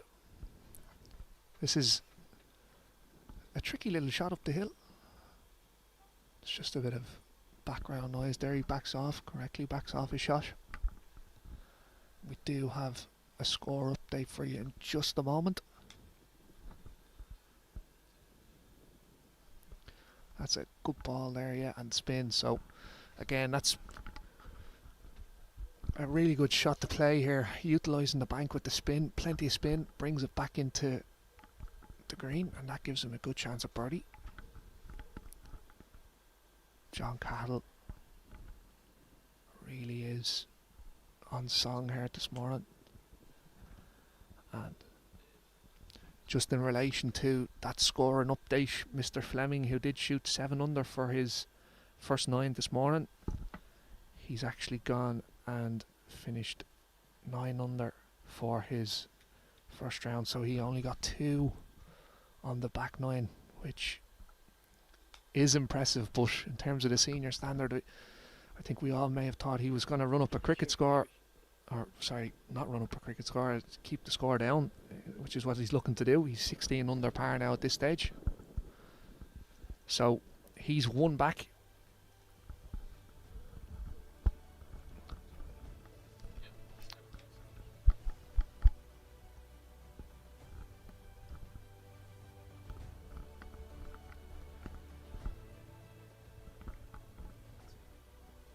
So you can't make out Jason's ball there, but it's just over that hill.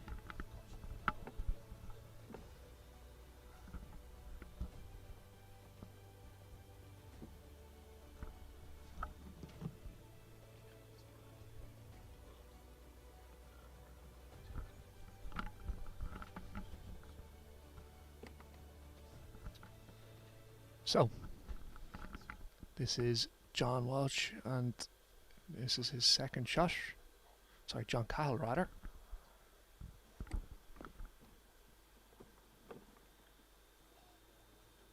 And that just isn't going to turn, but it's a good effort, a really good effort. And then just in terms of our other updates this morning, our overnight leader, Darren Goodhall from Tralee, he has got himself to 13 under, so 3 under for his front 9. And I'm sure he'll be a couple of holes into his back 9, so we'll try to get you an update on that as soon as possible. For the moment, we're taking in our leader here, Jason. And this is a putt for birdie. Not an easy effort, but go on, it's just pulled up short. It's a good effort. Judged that well for pace. Now, Mr. Earls, there's a chance here for birdie to get to 12. Something just tells me that we're going to see something special here this time round for Kieran.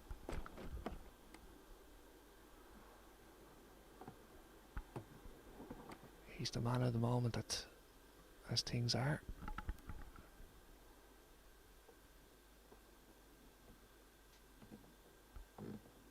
That's gone in, so 12 under. And he knows exactly what he has to do. And the shortest hole in the course is not truly reflected by its index. A tough pitch which has 2 trees and bushes before the green, coming onto a firm green. This hole is a chance, but can trouble some players.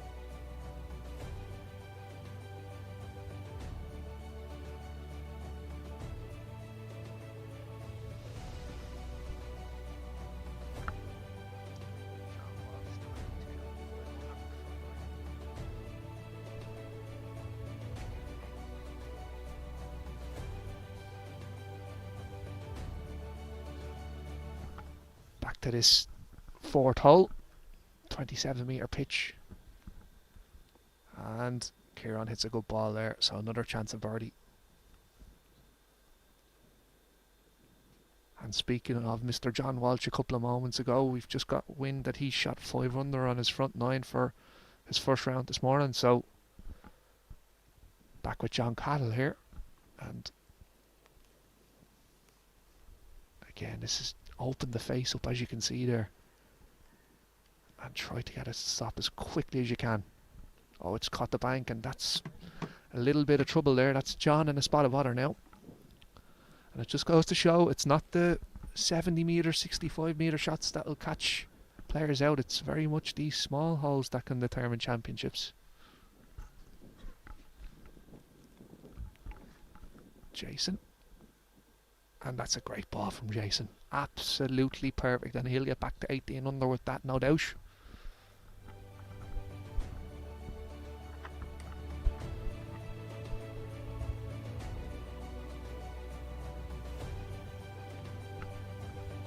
So John just has a scratch of the head there. He's up next, and I think he's aware of the trouble that lies ahead.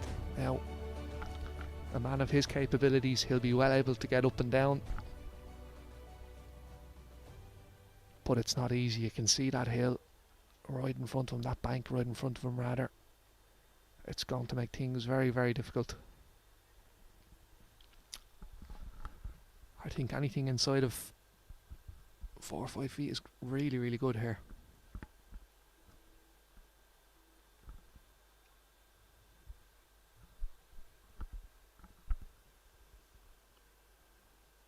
And yeah, that's excellent. That is excellent from John. He gives himself a putt up the hill. When you're playing into the bank, you are taking a little bit of risk, but he's definitely reaped the rewards there. And I tell you, if he gets out with a 3, he'll be more than happy with that. And here's Kieran now with a push. About 12 feet. It is quick now. It's down the hill. It's probably just outside the right lip. But again, pace. It's all about the pace. Here we go. Here we go. That's a couple on the bounce now for Mr. Earls. So that gets him back to 13 under par. He'll no doubt be looking to get the next couple as well, but Here's John now for par.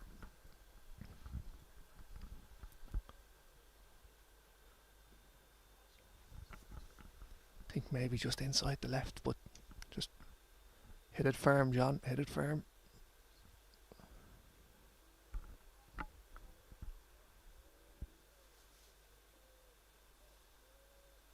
Oh, it's just broke at the hole. So here we are. This is our leader. A steep uphill Jason just to tidy up for birdie here. So this gets him, it should get him to 18 under par.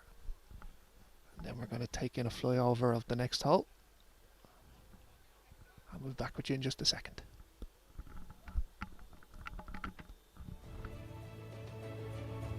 A steep uphill shot, which leads to a green sloping from right to left. Players need to be conscious of going long or left, as it may lead to a difficult second shot.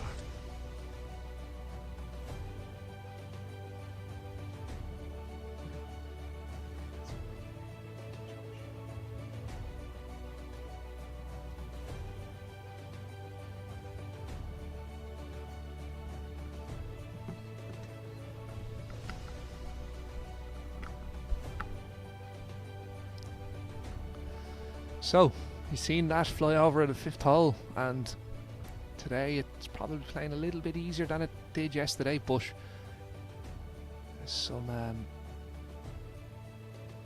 that's, we're taking in the putt there, Kieran on the previous hole. That's another birdie. So he's got a few in a row here now, and he's really warming to the task here that he knows is ahead of him. So we're just waiting on a group. I think they've just cleared the green. So some great footage there from the guys, just showing how significant these hills are. So this is a significant shot, as you see. Kieran really had to give that a bit of oomph, and that needs to sit. It needs to sit. Okay, so it's not too bad. It's an awkward chip, but no doubt he'll be capable of getting up and down there. And here's Jason. Really did put in a round that will be remembered for a long time. Oh, and that's, we seen Garrett Walsh there maybe 30-40 minutes ago now, and that's not an easy chip. So John Cattle dropped the shot in the last hole, but again it just goes to show how difficult this course is proven today. It's a proper championship test. When you're seeing seniors taking 4s on holes, that just gives you an indicator, and that's a brilliant ball. It's a brilliant ball from John Cahill. So plenty of 4s across the course of the weekend, and that's just down to how much of a challenge this course is proven to be. If you're in the wrong spots, you will be found out.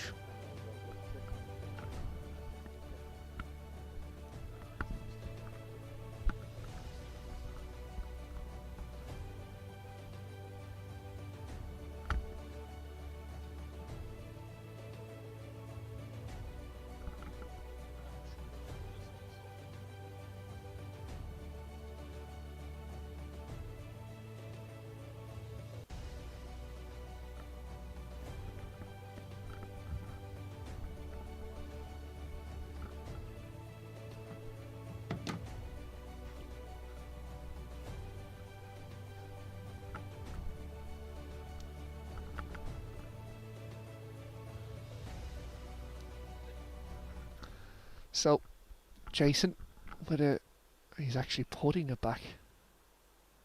So I'm not too sure of the thinking there, but I suppose everything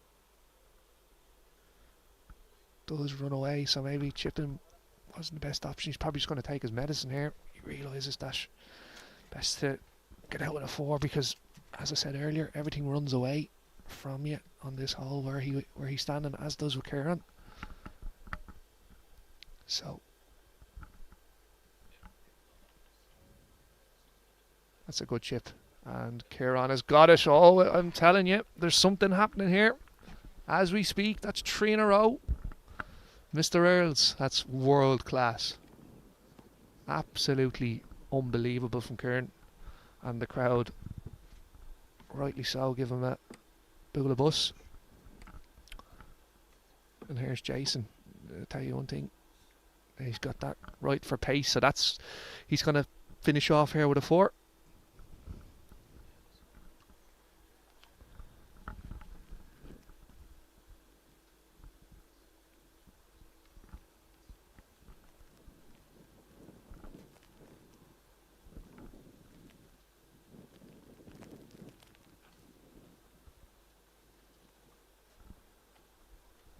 So this is going to break from right to left. Maybe a ball or so. Too much. Oh, he's got it. Oh, brilliant, brilliant. He's proved me wrong. Proved me wrong. I thought he left it too far out, but that's brilliant. Again, that's just, it goes down to pace. Pace was perfect there from John. Well done.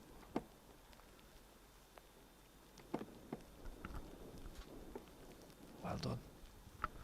Jason takes his medicine there.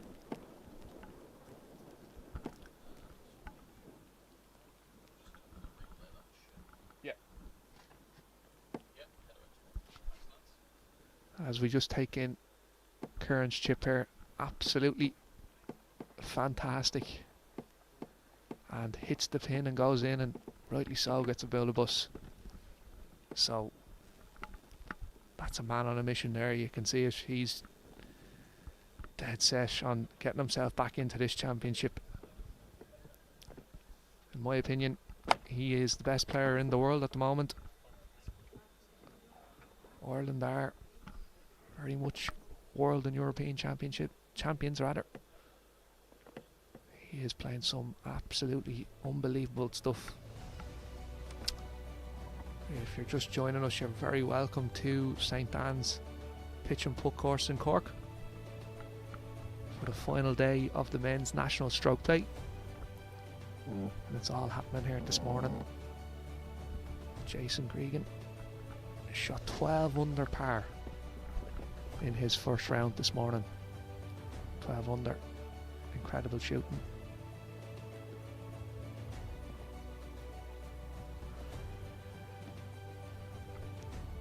And we're just actually going to move on to another group here now in just a moment.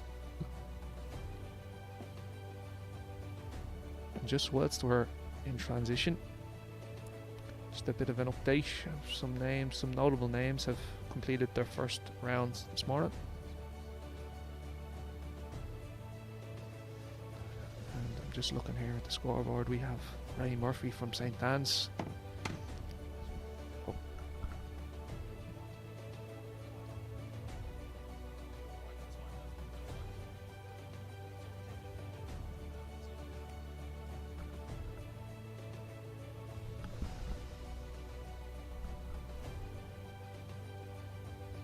So just in relation to people who have just completed their first round this morning, Ray Murphy from the St Anne's Club. He's sitting at 8 under this morning.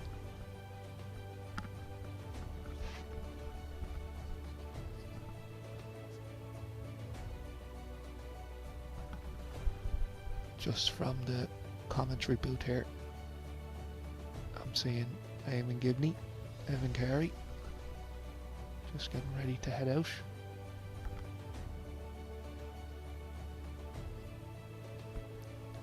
But we are actually going to take in Damien Fleming, his group.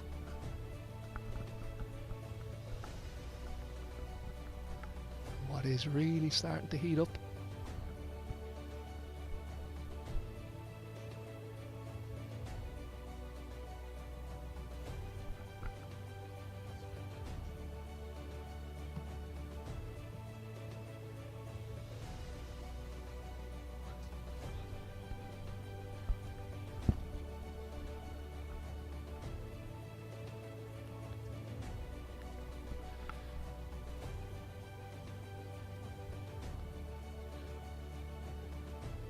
So just in terms of the weather here this morning, we are seeing a little bit of rain creeping in.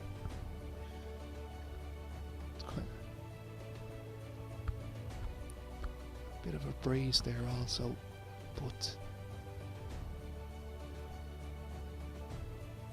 in terms of the weather for later on, it probably is going to be much of the same throughout the day, and that will be quite a factor, because if this hazy rain continues to fall, these greens are just going to get slicker and slicker.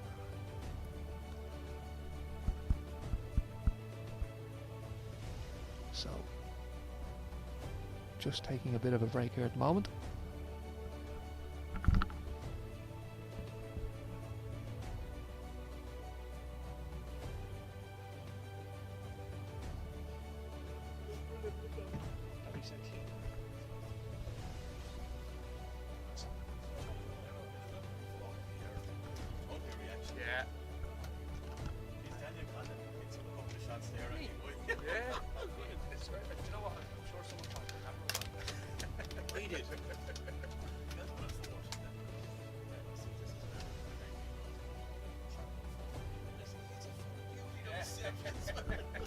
Never heard the end of it.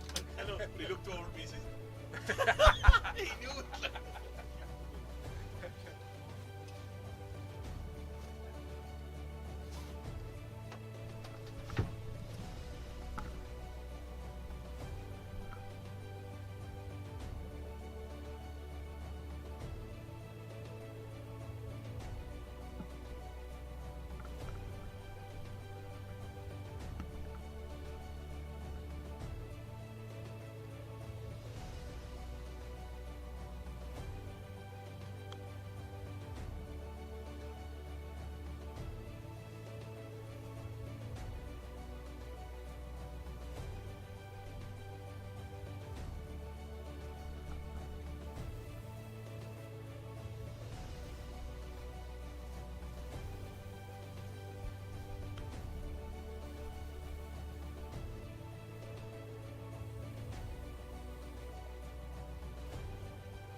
Most of the seniors have started down the stage, I believe. At least started.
A tough opening hole which plays slightly uphill, with a tough green to hold on to, as anything just right of center will fall off to the right of the green.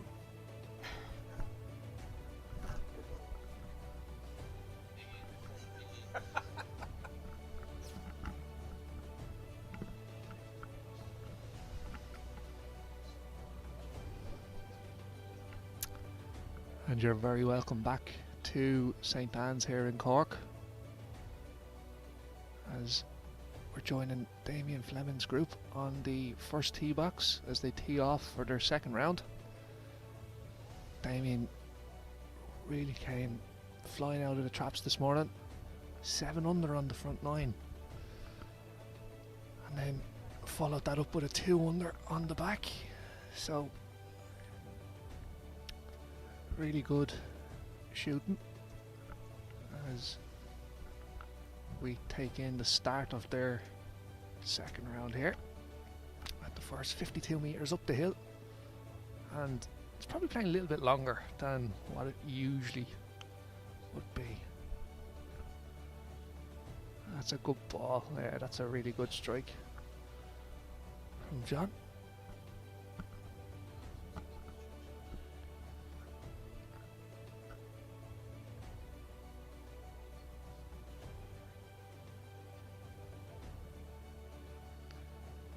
So Frank O'Donoghue as well, also in the mix at the minute. Will need to go low in the second round, but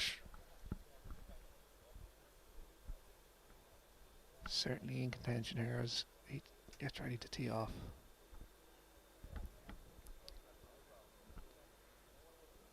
Nice low tee.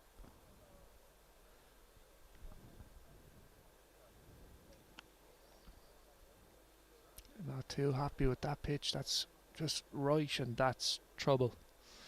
That's one word that we've used quite a bit this morning here, is trouble. If you don't find the greens, you're going to be in trouble. So here we are with Damien.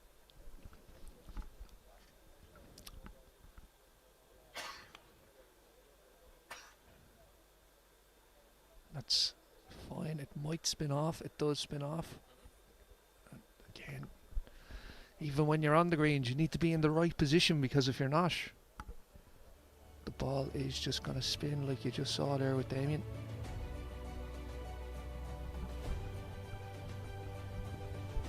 He's an absolute serial winner, is Damien.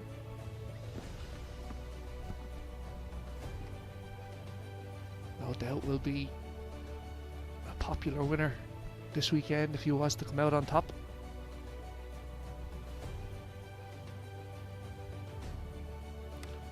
Very good afternoon if you're just joining us. I know there's some engagement online in the comments.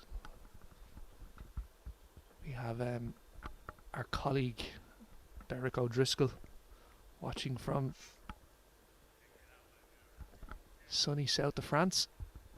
Hopefully you're enjoying the coverage, Derek. As John Farrell has a very difficult chip upcoming.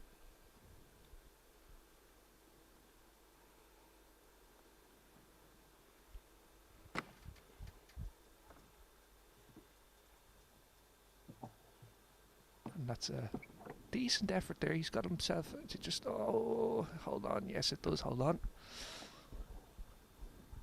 But if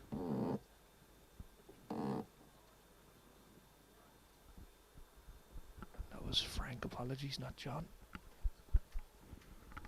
And Damien has a chip now up the hill.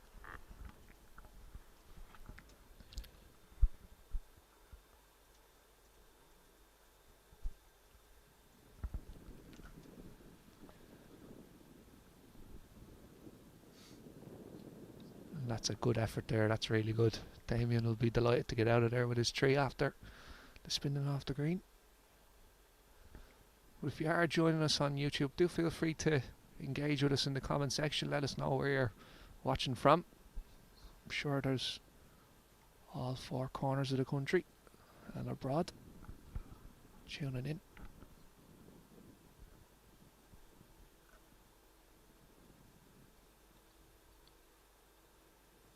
And that's brilliant. Well done from Frank. Get in there, boy. Right in the middle. It was never anywhere else.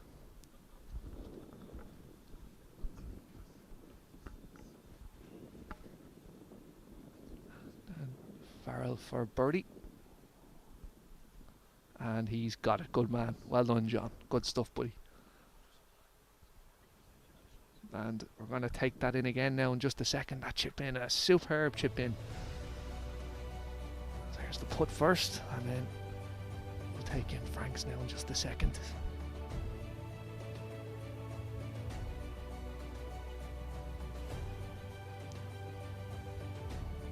A scenic downhill shot which is very tricky, as a big bunker lies before the green.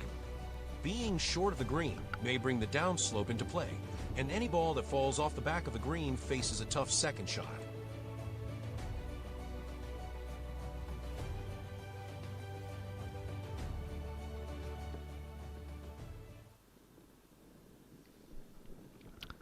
Sounded okay, and it's just short. I think he's in the bunker there if I pick that up, if my eyes aren't deceiving me.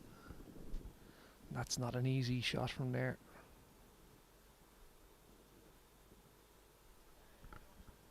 And here's Frank after a super chip in to save par.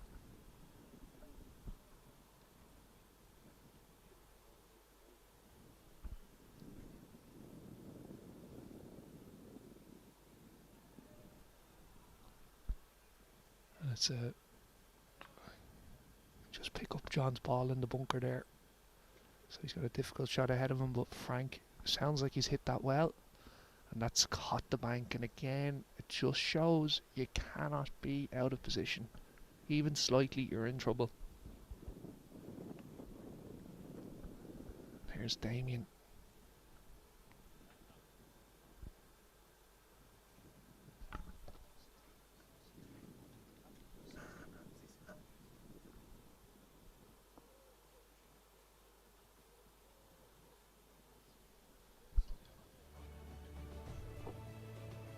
We're just going to try and take in Damien's ball now in just a second.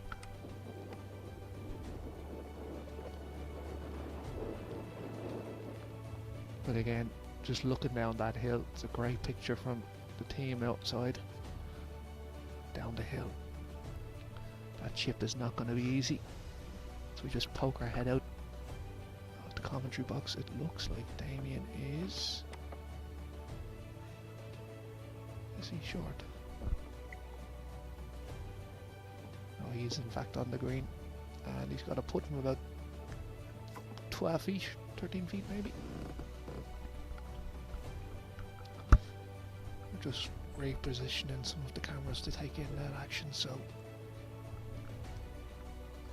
back with you in just a second with pictures. So there you go, John Farrell chipping out of the bunker, and that's not a bad result. He's on the green, he's got a chance to get out of there with a tree. Now, so Frank O'Donoghue, this is a fairly, you would like to think, straightforward chip up the hill.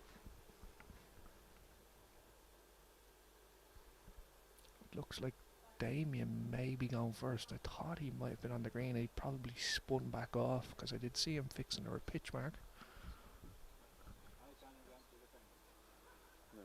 John's just going to mark his ball, yeah. That was exactly what it was. So Damien is on the green. Just a little bit of housekeeping there before Frank steps up.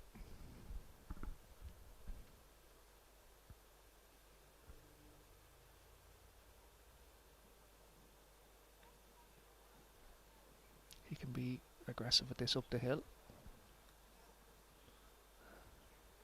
That's fine, that's good effort. So Frank's chipping in fine form this morning from the last 5 or so minutes that we've seen him. Chipping in to save par and then leaving that chip just dead there at the hole. Tidies up, so well done, Frank. Yep.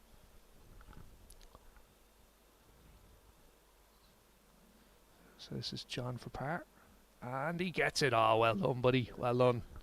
That's superb. So John saves par, and this is to get to 18 under now. This is Damien Fleming of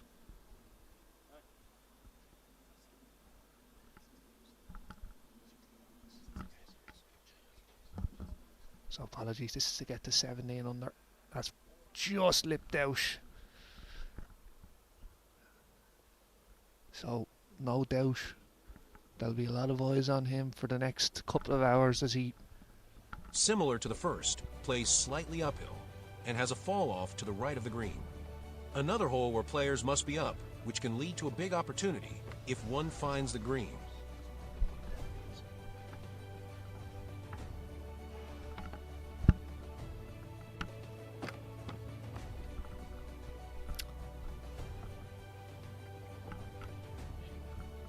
As we just take in Frank's chip in on the first, it was absolutely superb that we were referring to just a moment ago.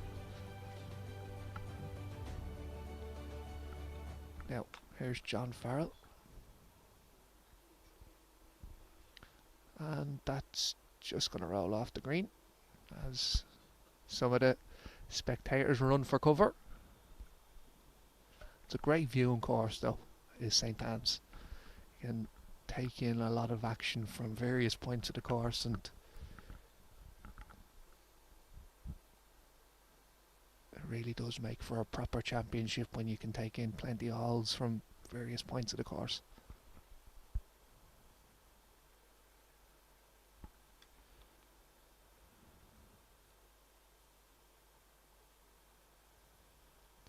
This is Frank now, 11 under. He'll be hoping to get a couple of birdies now on the bounce just to kind of bring him back into contention. Should spin back in, it does, yeah, and that's fine. And there's Damien now.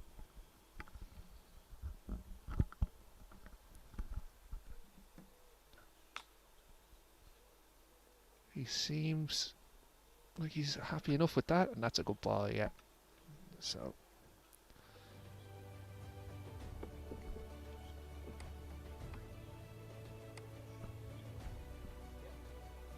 we're going to take in a replay here of Damien's putt just a moment ago. So it's a strange one. I had a I nearly had an identical putt, and you can see that actually broke off the left lip rather. But you would be thinking that putt comes from left to right, but there you go. That just goes to show it's not the most straightforward. But as I said, that was a proper championship hole, that second. Plenty of obstacles on it, the bunker in front and the bank behind, so you have to be perfect. But here on the third, not the most straightforward hole either, but probably a little bit easier than the second, as John just chips up there. And to be fair to him, the way he's been putting from the last 10-15 minutes that we've seen of him, I'd back him to knock that in and get his par and move on. So here's Damien, and this push is to get to 17 under.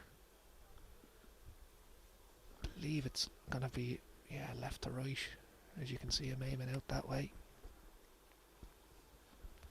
Again, just pace is critical here, and he has, oh, he just missed it. It's not gone in, and it finished on the high side. Good on you, Damien, buddy. You gave it a chance. It always had a chance at the hole. And they were all falling in earlier on this morning for Damien when he really set the course alight.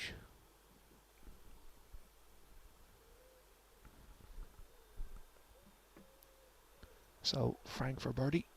Frank O'Donoghue.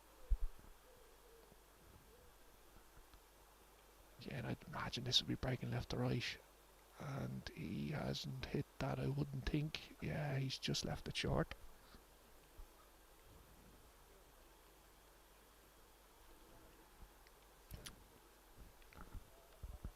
And John's going to tidy up for par, all going well. Oh, he's very unlucky, just slips out. And as things stand, The shortest hole in the course is not truly reflected by its index. A tough pitch which has 2 trees and bushes before the green, coming onto a firm green. This hole is a chance, but can trouble some players.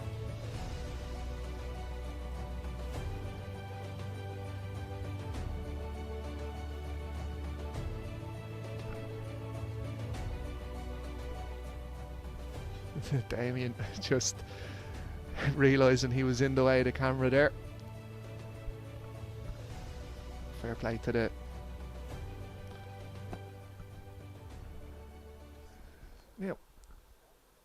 Frank O'Donoghue. And I'm just going to give you a score update. Jason Cregan has got to 19 under par. So that's a good ball from Frank. Go on, it has a chance, and it's just, I have a funny feeling. I do. Something's telling me we're going to see one before the end of the day. A potential Brolin one. That will stick around for a long time. After Mr. Earl's done it a couple of months back. Damien hits a good ball. So that's a push. Would have likened it a little bit closer, but it is a foot for birdie. And it doesn't matter how far it is if he does get it. John Farrell. Sounded really good. You could hear that from the tee box. He was very unlucky. It just a little bit deep, but that's fine. And there we are. Oh, Rishi Morrissey in the background there.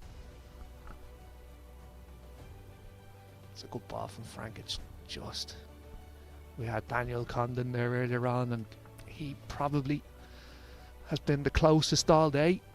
Just the spin kept them out, but that's a really good ball from Frank. You'd be expecting him to kick that in for a birdie. So it looks like it's going to be John Farrell first.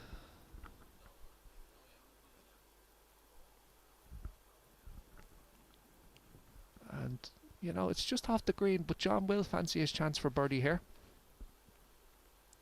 As you can see, it's just a bit of a... Frank's just tidying up first. He does, yeah, he kicks it in, so well done.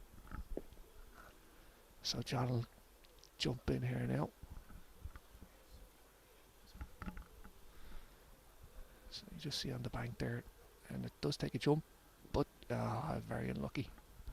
But again, it's rolling by the hole, and that's important. They have chances as they're getting there. As Damien has a putt here. Now I think this is just outside the left-hand side, the lip.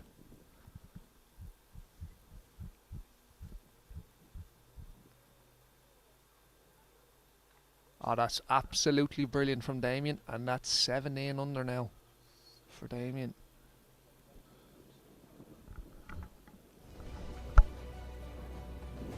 A steep uphill shot, which leads to a green sloping from right to left. Players need to be conscious of going long or left, as it may lead to a difficult second shot.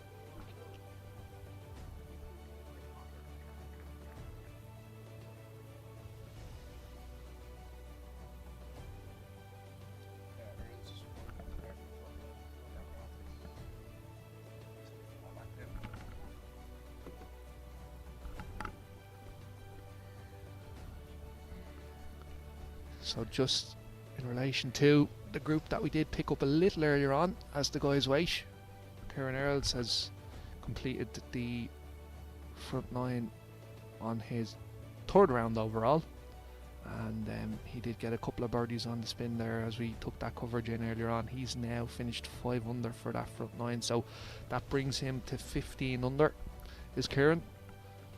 He's 4 back from Jason. And just taking back in this chip that Kieran had earlier on, absolutely world class. That got him to 14 under par. And there you go, you can see it, he means business.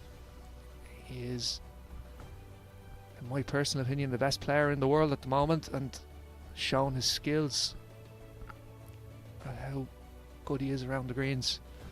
We did kind of see he had a rather unfortunate 5 earlier on in the morning in his first round this morning. There was he got an awful kick. He hit a great ball. He must have been a yard out, but it took an awful kick up onto a road, technically a road, and ended up taking a 5. So Damien and the other patrons just taking in a small break here. Frank. So that group has just cleared off the 5th. So again, 57 metres up the hill. And we've got, there's the legend in the background, Barry Morrissey. What a man. He had a very, very popular win in the match play a few years back. As Frank hits a great, I tell you one thing, there's another super ball in, and I definitely had a look at the hole. As you can see in the background, just one or two brollies starting to prop up. There's a little bit of rain creeping in again to the course. And Damien just makes it look very, very straightforward. That's a nice bounce, but the spin does take that ball away from the hole, but that's a putt up the hill. And again, these guys are more than capable of holding putts from there, so that's a good chance for Damien. John looked a little bit short, yeah, just a bit short, but it's a good space to be in.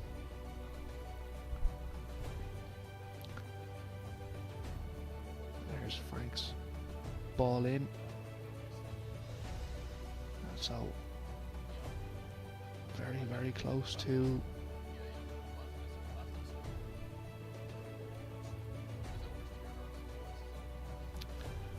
and just as we mentioned there, Kieran and Jason Cregan, we're going to take those guys in just after this hole finishes up. So there will be a very quick break as the production team moves into position to take up the guys, and that'll kind of bring us back to the leaders. Damien is here at the moment. He is one of the leaders, and technically one of the he actually is the favourite at the moment with the local bookmaker. So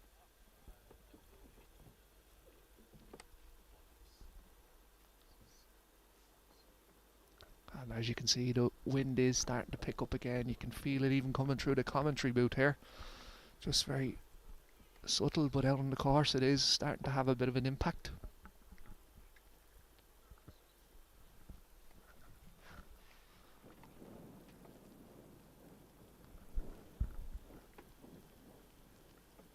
And that's not bad. So there's a putt up the hill there. It looks like Damien is going to be next up putting.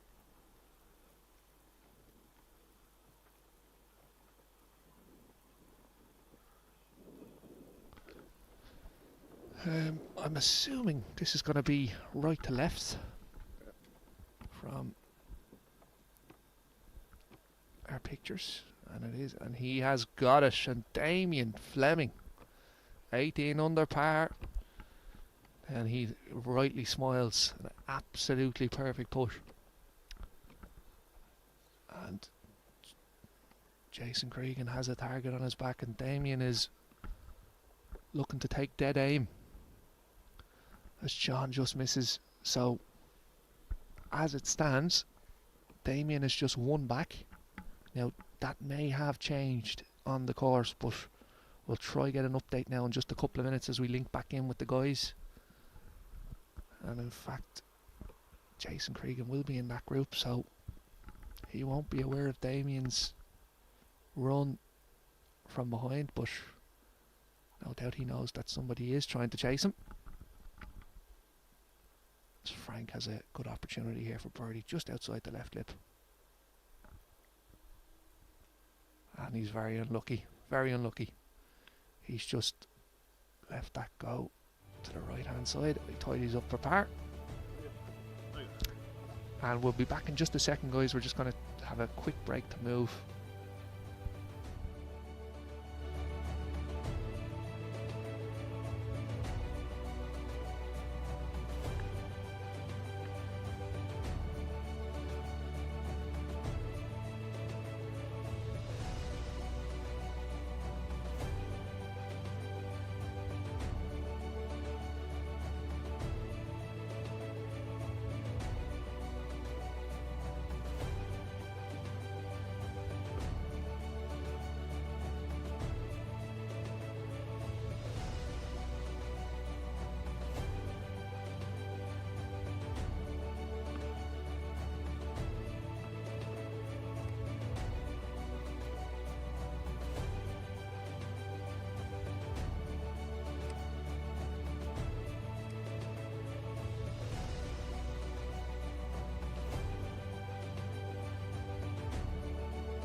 The longest hole on the course, surrounded by danger as a big sand bunker surrounds the front of the green. Hitting the green is essential as balls can take big bounces with the firm surfaces around the green.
So you're very welcome back after that short break, and as we join up with this 3 ball, it looks like John is going to be first up on the tee.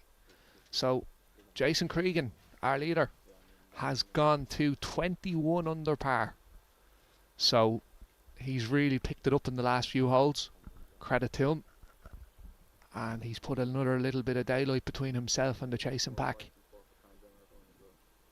No doubt Damien Fleming will have chances in the front 9 to close the gap, but for the time being it does look like we are seeing Jason with a 4-stroke lead as things stand from the last time we checked in. So there he is, the man of the moment, and it must be said we can't understate what sort of round we witnessed this morning. 12 under par here, first thing this morning. One of the most impressive rounds of pitch and putt I've ever lay eyes on. And he's putting together a fine third round here. As that she's in the bunker, and that is not going to be easy from there.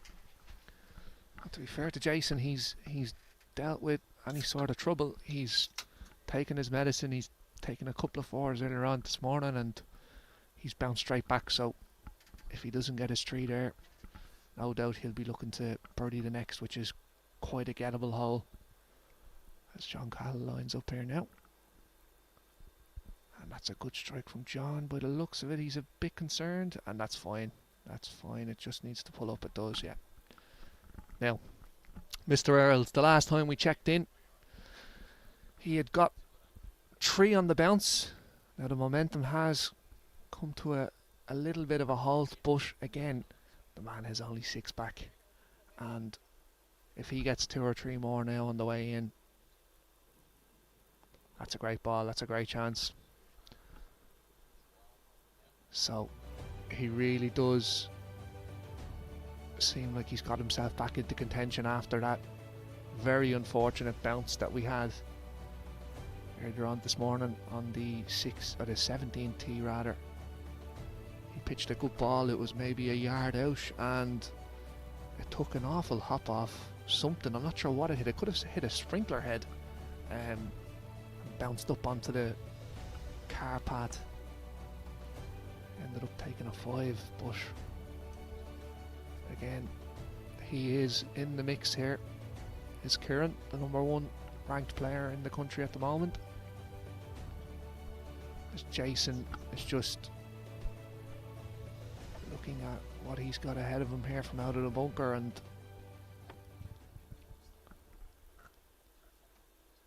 it's not easy out of here. Now I'm assuming by the looks of it that's on an upslope, so that does help, and that's excellent from Jason. Absolutely excellent. It looks very straightforward for people watching at home, but that is a really difficult shot to play. A ball out of the bunker, get the spin on it to get it to stop, and he's got his 3 there. That's brilliant. Now John Cattle electing to use the putter, and that's okay. That's okay. He should tidy up for par there. And Kieran Earls is going to have a putt for birdie here. Now 15 feet, and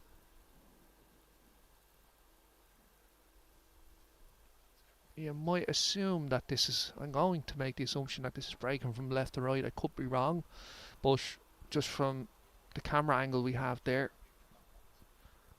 I'm just seeing what both of the other guys' balls done there a couple of moments ago when they took their efforts from just off the green.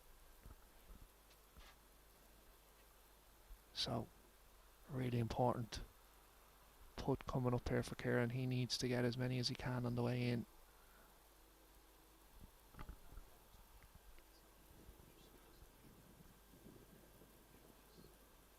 As you see there, he uses a Titleist. It's a Pro V1X, and that's obviously the most favoured ball by the pitch and putt community.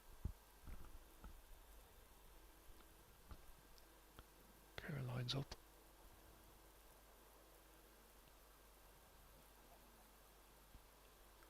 And he just leaves that short, and as you see, it did take a bit of a bobble, and that took the pace out of it. So Kieran tidies up for par, as will the other guys. You would imagine so. You know, Mr. Cahill, an apology. He had a putt earlier on that I thought had no chance of going in the hole, and sure enough, it ended up right in the heart of the cup. And he is, again, one of the best players we've got on the circuit. An unbelievable player. And he's right in the mix here for this championship, so that keeps him 4 back. Jason Cregan.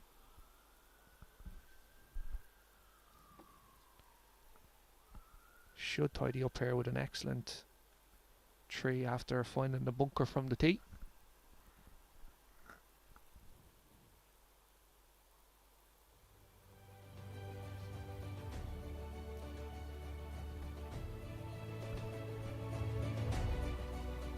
The easiest hole in the course, according to Index, is a great opportunity for players to birdie. A short pitch with a flat green, with not too much danger around the green.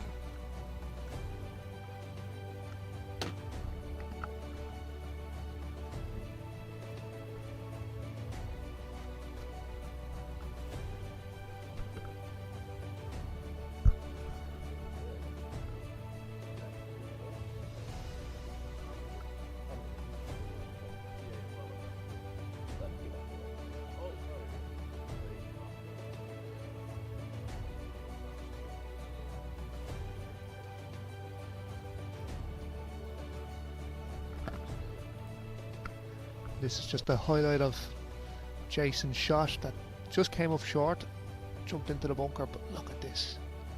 Absolutely first class. And look at that ball has spin on it. Coming out of there now, it is quite a difficult shot. The upslope does help, but well executed.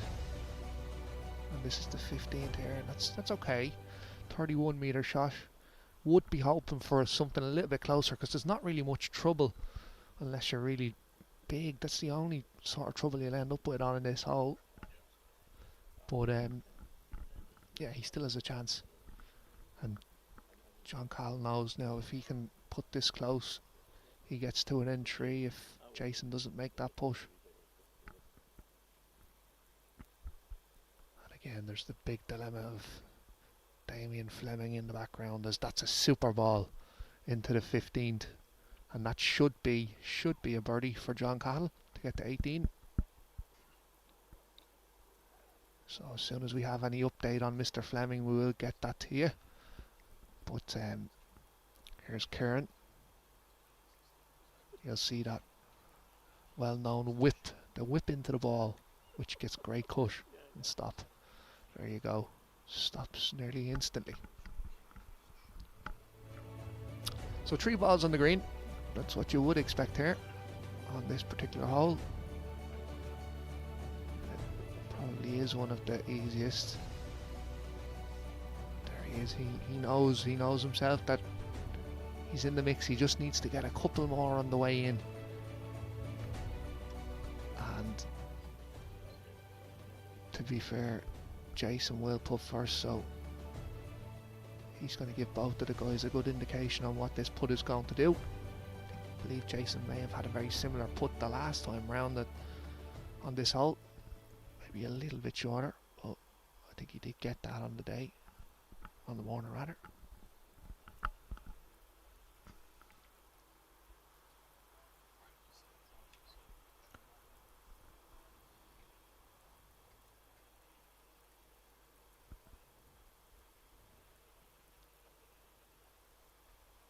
Don't think there's too much in this putt now.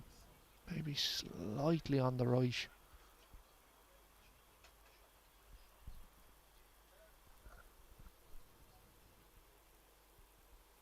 And he's got it. Jason Cregan, 22 under par now. And that's a super effort. Absolutely brilliant. And can tell you one thing. He is in flying form this morning. Kieran. Yeah, this is a big putt for his championship, and he gets it, and that's 16 now, so he doesn't lose any more momentum or any more headway on Jason. So John needs to knock this in now for birdie as well, and I would be saying 99 times out of 100 I believe John will be getting this sort of push.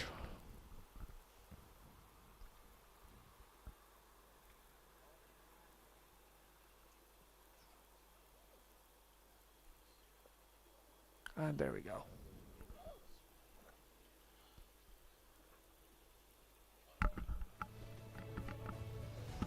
A flat tee shot which plays on to a flat green means players will be looking to capitalize on a scoring opportunity here. Players cannot be short, and if a ball lands left of the green, players could find themselves in trouble.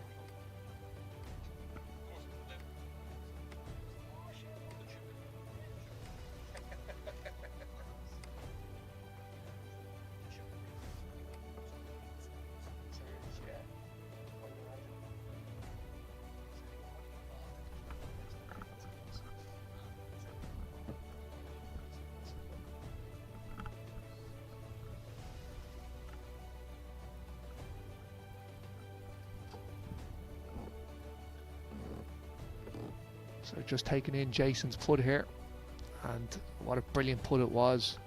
About 12 feet, breaking in from right to left, and here he is now on the 16th, 52 metre pitch. Oh, he's nearly holed it again. Unbelievable. Unbelievable from Jason. And that is very unfortunate. So that's a super ball, and that should be him looking at another birdie.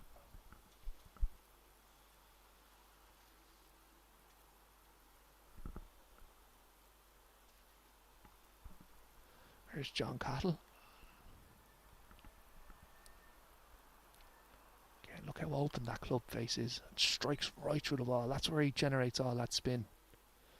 Just short, and that's one of the negatives of opening up the club face as much as John does. You can lose a little bit of distance. Kieran will do the same. And this is going to be a great little picture here. Watch the whip. Just keep an eye out now. He kind of halfway down through the swing, he just whips the wrists. There you go. And that looks very good. The spin, yeah. That's where he gets all that spin from, when he just flicks his wrists and breaks through with the whip. And here you go. We're looking at it again. Just here right now. Breaks the wrists and whips through. And that swing is something that we've seen a lot of over the last couple of years, and more so in recent months.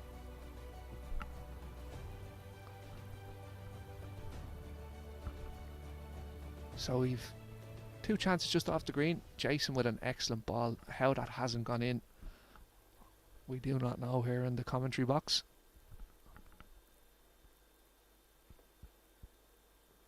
And it looks like John will go first.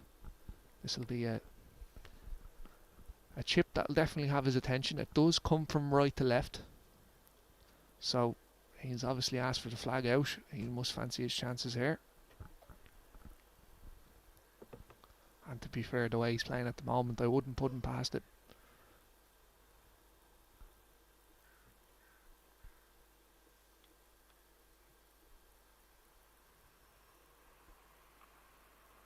Has a chance, and oh, just at the hole. Just at the hole. As we take that in again, it's a very, very unfortunate. Like, he looks all the way and just at the hole. He thought it was in. I think we all did. Now, here's Kieran. He's electing to put up the hill. He'll have a go. And again, just keep an eye on the first couple of rolls. He just doesn't want this ball to hop. Oh, it's okay. And he's got it. There he is, Kieran again. 17 under. And he's got two to play. I can tell you one thing. If he gets those two on the way in, He's going to be in a very, very strong position. Jason is pretty much in now for birdie, but Kieran has got a little bit more experience. He knows what he has to do to take home these titles. So, and Jason, an absolutely phenomenal player in his own right as well. Really burning up the course this morning.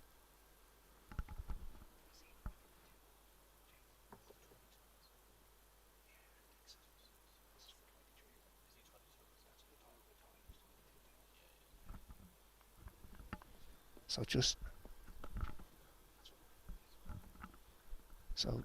just a quick check on the scoreboards there. This is to get to 23 under par. We had set that up already. We had every guaranteed and faith in him that he'd get that, and he does. So, well done, Jason. Good on you, buddy. A blind tee shot from the tee box disguises the pot bunker.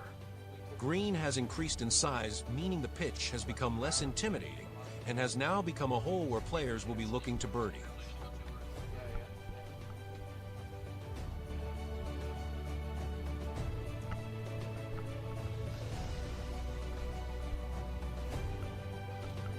So this is Kieran's push. Absolutely brilliant. Breaking from right to left. So the next up is the 17th. This is where Kieran found a lot of trouble earlier. A blind tee shot from the tee box disguises the pot bunker. You would have just seen there that pat just on top of that green. That was where Kieran ended up earlier on. The ball took an awful bounce. It must have hit a sprinkler head or something. And he ended up on the back of that path. He had to take he got a free drop as where it was lying. And this is John Call's chip just a moment ago. Looks in and bang, right at the hole. Just takes a dive. So I think there's just a group ahead finishing up on this tee, on this green rather, on the 17th. The lads are just chatting away. Good pals, and all three men absolute quality individuals in their own right. And this is the chip earlier on from Jason. Just sitting up nicely, but again, a good chip. It's hard to execute a shot like that under the circumstances when you're leading an All-Ireland final. And Jason is in a really strong position here at the moment. I'll tell you, if he can birdie the last two on the way in, he will be in a really, really, really strong position heading out. It's a good ball, and again, absolutely stuck. Again, if you're just joining us in St. Anne's, you're very, very welcome to the coverage this afternoon. Now, we've been live since early morning. Jason really did light the course up this morning with a 12 under par round. And here's Kieran now.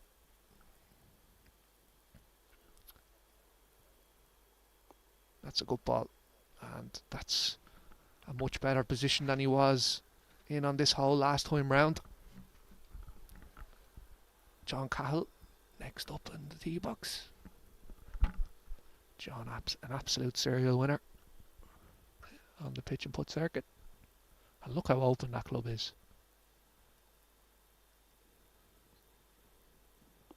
That's a good ball. Yeah.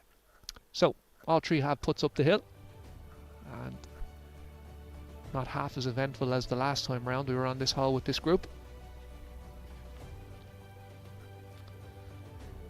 So the weather looks like it's just starting to clear. You can just see in the background there it's starting to brighten up a little bit. There's a bit of fog in the area still, but it is starting to clear, and that again will be good news for all involved. There was a bit of rain earlier, and that seems to have cleared up as well. I'm told on the course, as you can see that flag, there was a bit of a breeze. There is still a bit of a breeze, and it's kind of swirling at the moment, so it can be a little bit tricky when it comes to pitching balls off the tee. some of the locals who have been out on the course this morning popped over to let us know that it wasn't blown in any one direction. So Kieran with a putt up the hill here. Again, he knows himself, these need to be going. Needs to get closer and closer. Jason is 3 feet away from getting to 24 under par, so these are all vital putts at this stage.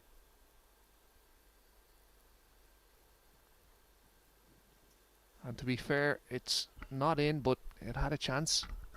Just didn't take the break.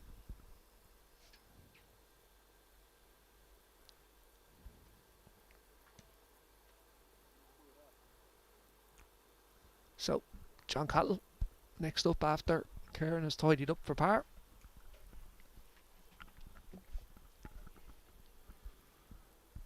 I'm not sure if there's a pitch mark on John's line there. There's definitely something. About 3/4 of the way there. It doesn't seem to have him concerned anyways, whatever it is, so hopefully it doesn't have any impact. It just got over it and got in. It did take the ball off the green for a millisecond, but to be fair to John, he's one of the best in the game when it comes to putting. He knew what he was doing there, and that might have even been a mark for him as he was putting, so good on you, John.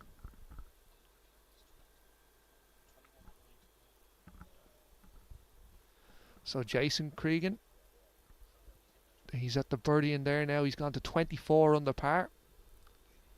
And we do have a score update. Mr. Damien Fleming is. The finishing hole has many dangers. Bunkers short and left of the green. Green slopes from right to left towards the bunker, which will add for a bit of excitement for the final hole of the championship. So Damien Fleming is 21 under and he has 9 holes to play.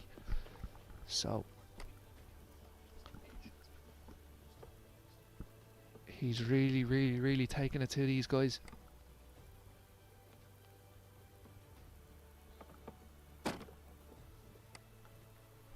So there we go. Just a replay of John Cattle, as you see, just takes a jump on that little mark that I highlighted, but again, that putt was good for pace. The finishing hole has many dangers. Bunkers short and left of the green. Green slopes from right to left towards the bunker, which will add for a bit of excitement for the final hole of the championship.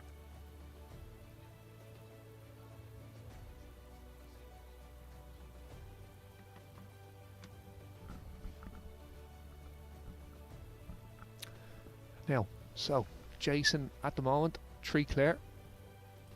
And this is not an easy hole. It's a proper championship hole. This bunkers, front, left, trees as well to contend with. And Jason's hit a good ball there. The spin hasn't helped him, but to be fair to him, I believe he has holed that putt this morning. Very similar putt. And John Cattle up next. As you can see, the course is starting to get that little bit busier.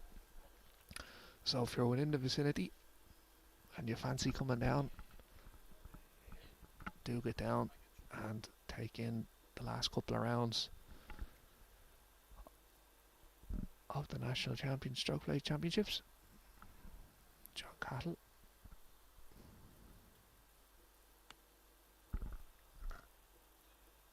That's a good ball. That's a really good ball from John, and that's a kick in. Good man, Mr. Cahill. So Kieran, 17 under for himself at the moment. Now he's aiming right at this stick. He knows he has to put this close. And that looks on a good line. Just short. So he'll have a bit of work to do to chip in. But again, he done that earlier on in the round. That was a big highlight. So that was John's ball. That was a super pitch in earlier on from John. As the locals had the phones out recording, and it's well worth recording when you see a shot like that. So again, just to recap, Jason Cregan is our leader on 24 under par. He has a putt from about 20 feet for 25. And Damien Fleming was 21 under par with 9 holes to play on his second round this morning. Third round overall. Of course, the senior gents had a change to the format after yesterday.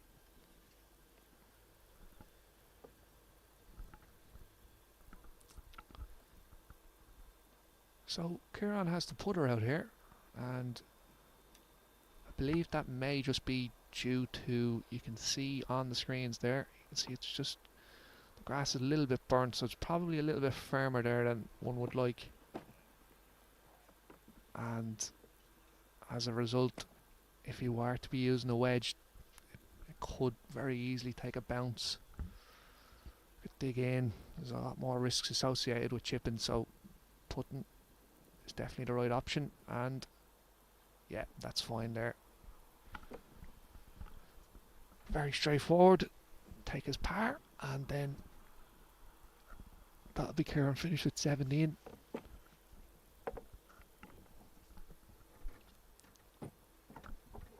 So Jason to get to 25. And for what it's worth, this is a putt I know he'll have a go at because it's up the hill. It's not got too much break in it. And he's left it short. That was very surprising. Now, that's the first time I've actually seen Jason leave a putt short today. Everything's been past or at the hole, ending up on the hole. So we're taking John Catlin now next. He's going to be putting for birdie.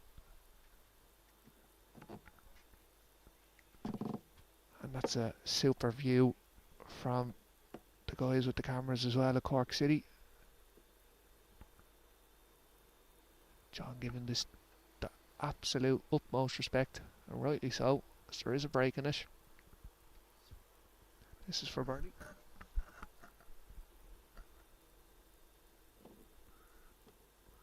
It was a super pitch in, and hopefully he gets the reward. And he does. Well done, John. So John's gone to 20 under par.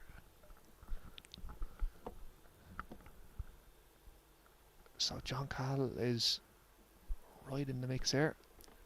Kieran to tidy up. Now, so that's going to leave Kieran 7 shots back, as Jason is going to tap in for par. And that's the guys finished on 18. Well done. So in fact, he's actually, Kieran's 8 back. And we're wrapping up there with this group. And I think we're going to take in Damien Fleming in the next couple of moments. So there is going to be a bit of a pause there.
The longest hole on the course, surrounded by danger as a big sand bunker surrounds the front of the green. Hitting the green is essential as balls can take big bounces with the firm surfaces around the green.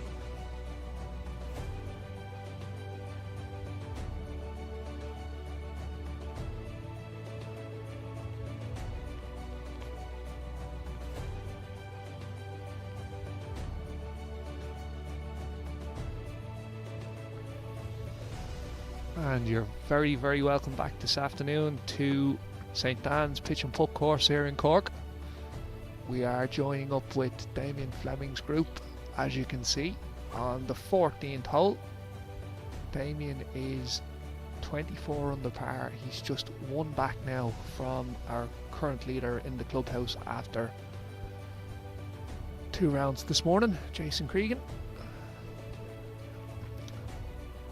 That man in your picture there just off the right, John Farrell, just a quick mention to him, he's also in this group. John had a hole-in-one on the 8th hole in the last couple of moments. We didn't pick that up on coverage, but it's very much worth highlighting, and good on you, John, buddy. I hear that there's a bit of a pot amongst himself and the Limerick lads, which John managed to take home with the first hole-in-one between those guys, so congratulations to him. Always great to have a hole-in-one on All-Ireland final day. So, on the tee box here, Frank O'Donoghue. And Frank is going okay as well at the moment.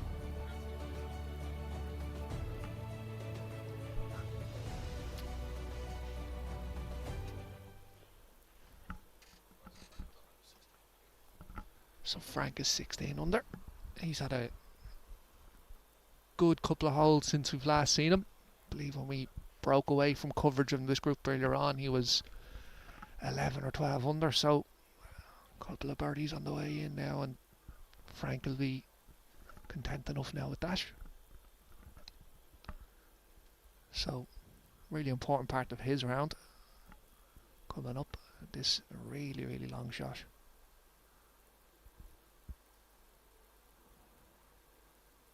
You kind of room. That's fine, yeah, well done. That's a great ball. Go on, get better, get better. That's excellent. Frank O'Donoghue, well done. Absolutely perfect. Just utilise that bank, kick forward, and should be a kick in. And now, here he is, the man of the moment. Damien. And that's a good ball as well. Avoided the bunker. Definitely playing difficult. And here's John. John's had a super second round this morning. He was 5 over going out, and now he's back to 2 under again. That hole-in-one, the highlight of John's day. And that's off down the hill. So, just take back in that pitch from Frank. Absolutely superb, and it just kept getting better and better and better and better. Good on you, Frank. That's the best ball I think I've seen in here today. So, it's a super ball. And again, the weather is just changing slightly again. It's a little bit darker. We thought the sun was trying to make its way out, but that's not stopping Damien and the guys having a grand old laugh, which is good to see. That's such a important stage of this finals. It's good to see that guys can still have a chat and have a laugh as they go around, and that's what this sport is all about. So John has a really difficult chip up the hill here now, and you know it really could do anything. So there you go. It's hard to commit there because it could just kick off the far side, but that is he has the opportunity now to take that and drop in the circle just behind, but he's not. He's going to opt to play it. It's technically ground under repair.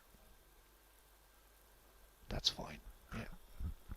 So John's going to drop a shot there. But this is Damien, and this is to get to 25 under and joint leader with Jason Cregan, who is in the clubhouse. And just took a jump, and that took the sting out of it. I think it threw it off the line as well. So that's one that goes a miss this time around for Damien.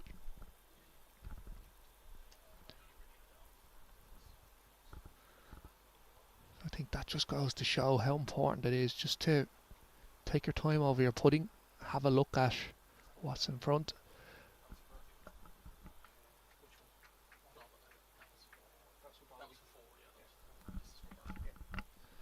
So Frank to tidy up for birdie.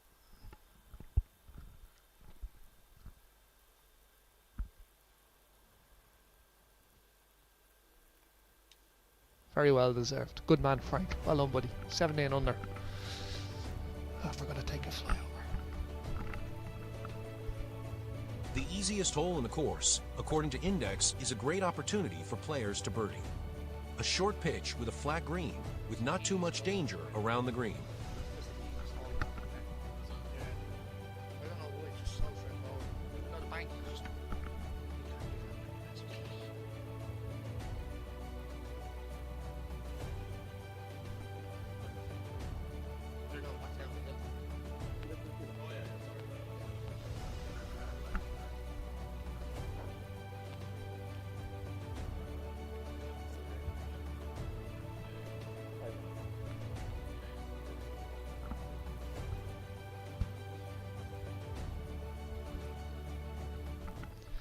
So here's Frank, and this is again, as you've seen with that flyover, 31 metre pitch. Should be a hole you're looking to birdie. That's just a little short, but that's fine. Again, there's a putt there.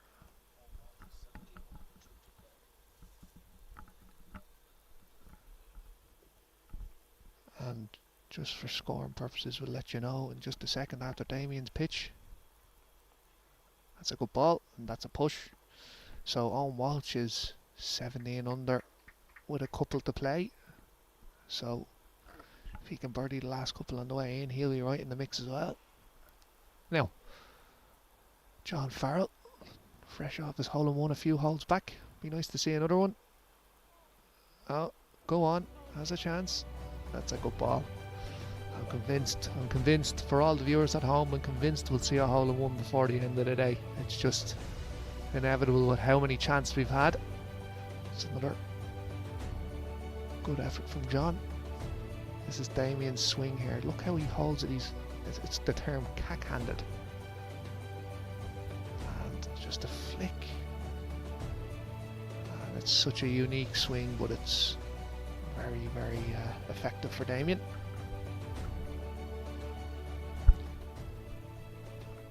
So this is a fairly identical putt. So John taps in for birdie. So we've seen this putt earlier on. If you've been watching coverage for a while now, Jason Cregan had this putt earlier on this afternoon. And it does break from right to left. I believe Frank's going to go first. Yeah, so I believe his putt will do the same. We'll just break in kind of halfway there.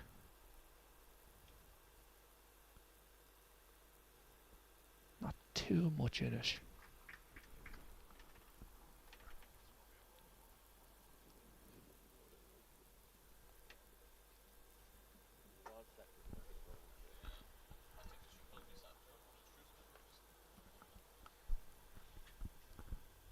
So here's Frank for birdie.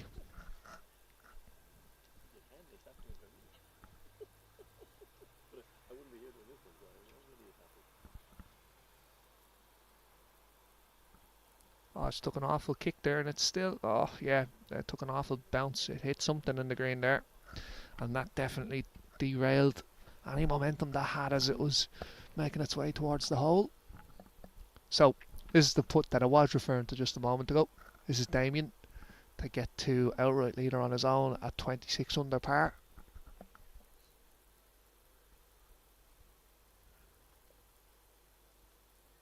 And he's just missed it. Just gone by the hole.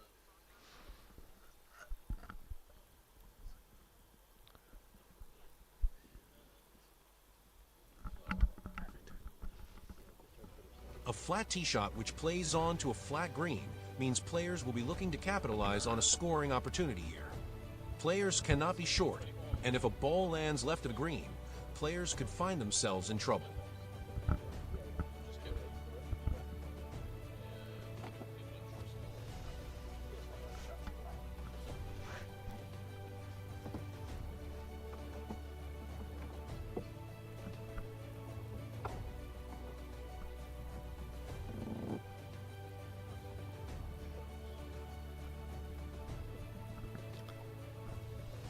Again, that was just Frank's pitch into the 14th hole. It's a super ball.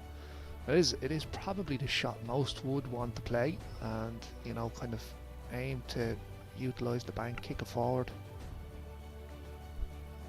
as we take things up on the 16th here now. It's a proper championship hole. Pitching over a small little bridge. And you don't want to be left on this. If you pull your pitch, you know, you could very easily take a kick off the slope and end up down at that wall, as you see there in the back of shot. That wall does run up right along this hole on the left hand side, and you know, you find trouble very, very quickly.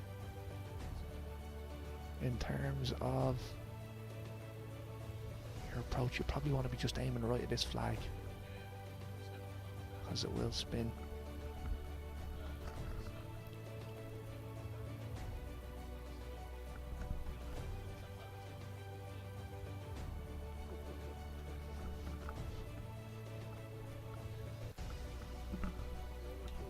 So there's just a group, and there you are. So we're just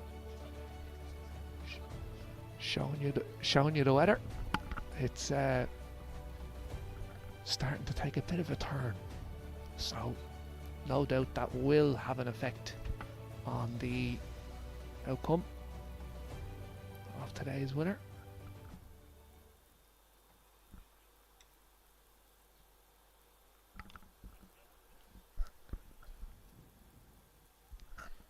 That's a great ball from John Farrell.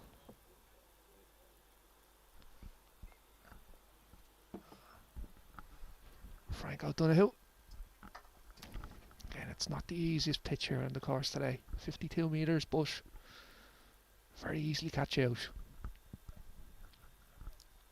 And just a quick clarification, I do apologise, Damien Fleming is actually 24 under par, not 25, so he's still one behind our leader in the clubhouse, Jason Cregan.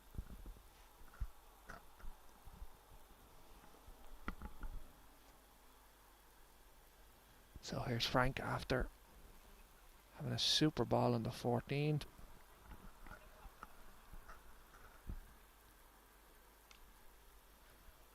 That he's hoping that it doesn't take a bad kick. It doesn't. It had a look, and there you go. That's okay there now. That's not too bad.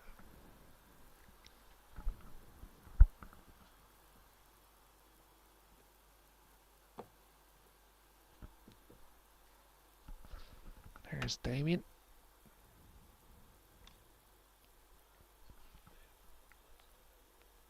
That's a great ball. Stops perfect, yeah. Damien, of course, a former national stroke play winner.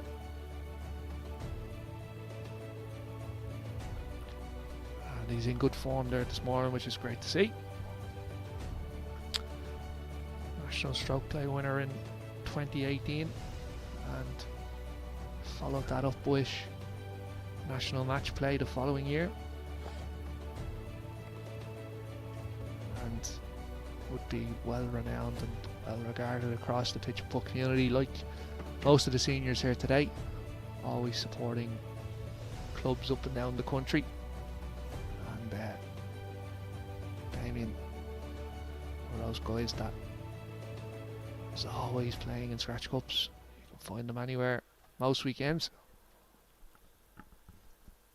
So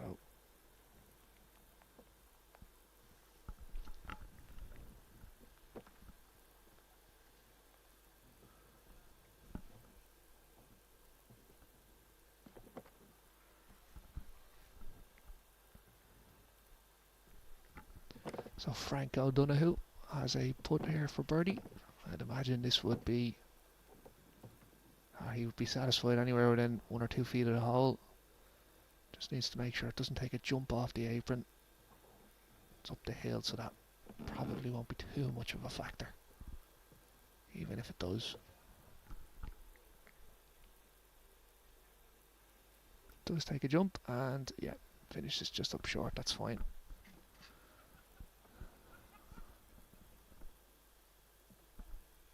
He should tap in there for par.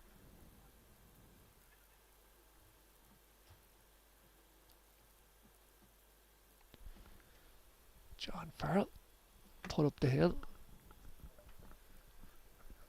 He can be aggressive with this. And again, should go, and he gets it. Well done. Good man, John. Well done, buddy. Take that in again. He was very firm and aggressive and took a very positive line in terms of approach. It just broke in right at the hole. Now, here's Damien, and this is for birdie. And this is to get to 25. So we had him in on the score. We fancied him for that from that distance, so we gave him that one. A blind tee shot from the tee box disguises the pot bunker. Green has increased in size, meaning the pitch has become less intimidating and has now become a hole where players will be looking to birdie.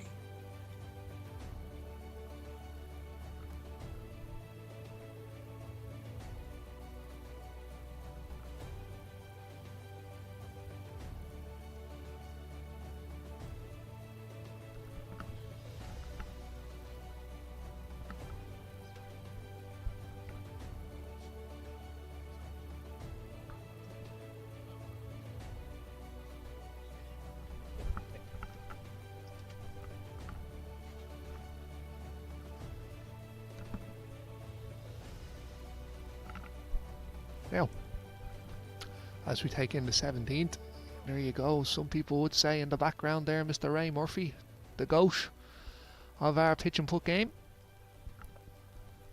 Ray prodding along nicely this weekend. We'll probably just make it in as we take in John Farrell's putt there. That was a really good putt for birdie. But next up is the 17th.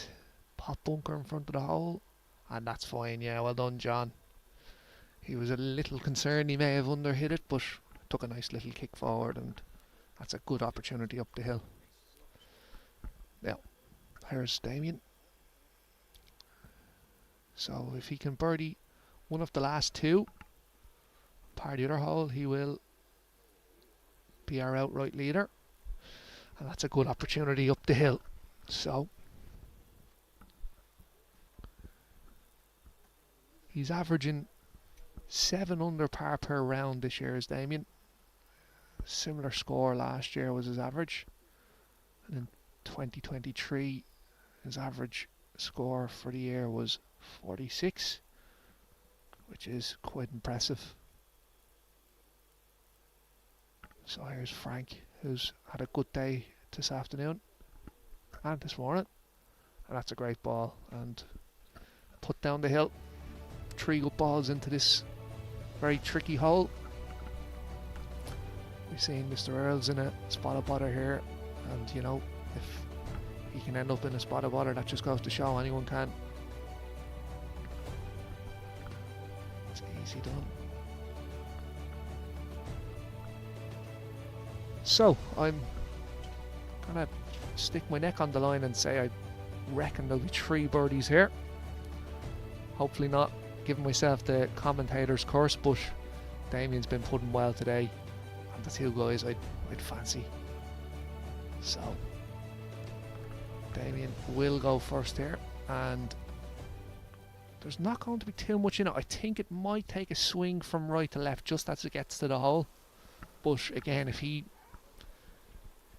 hits this with a good bit of pace, it shouldn't take any break. You'd fancy him to get it. So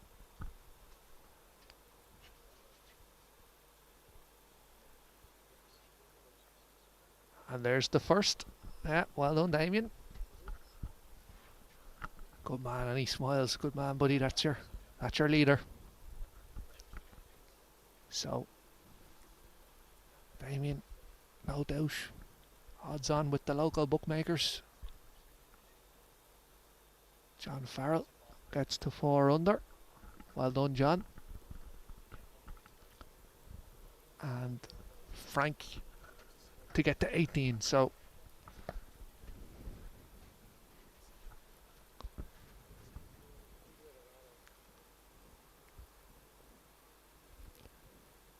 don't let me down, Frank. Don't let me down, buddy. We're on for a full house.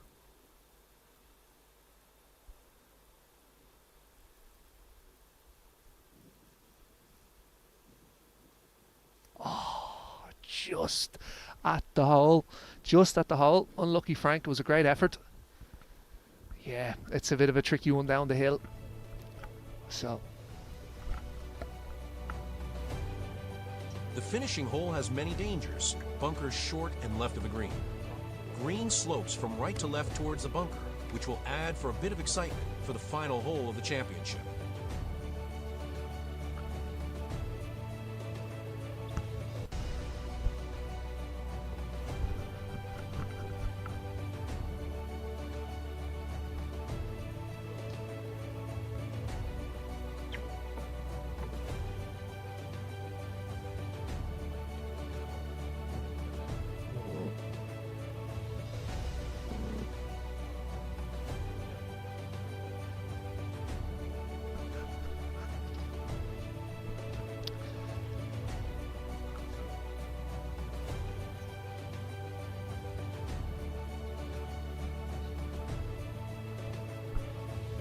So, we're just waiting for the group ahead to conclude the 18th hole and conclude their round.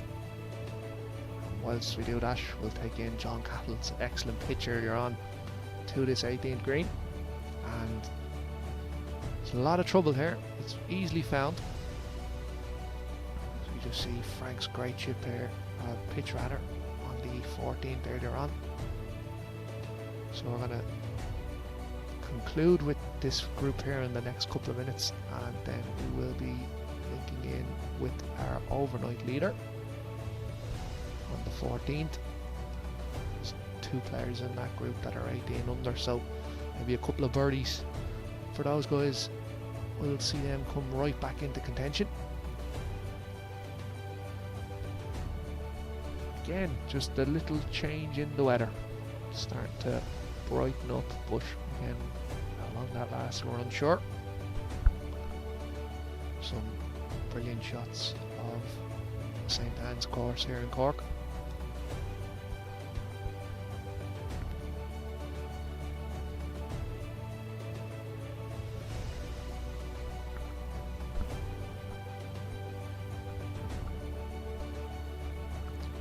So, with John, 4 under. Fair play to John. He's had a super round this time round. I think he started 5-4 or 5 over. And that's fine. That's a great ball. Yeah. So, John has a foot to get to 5 under, and that will be a very impressive round for him here. Damien. So he's outright by 1, and it's a club twirl, so he likes it. Spin, spin, spin. Go on. Oh, it's just evaded the hole. Damien. Oh, yes. Laugh away, buddy. I tell you one thing, that's a super shot, bud. You should be very happy with that. So, Damien is going to be leading by 2, you would imagine, after he should put that away.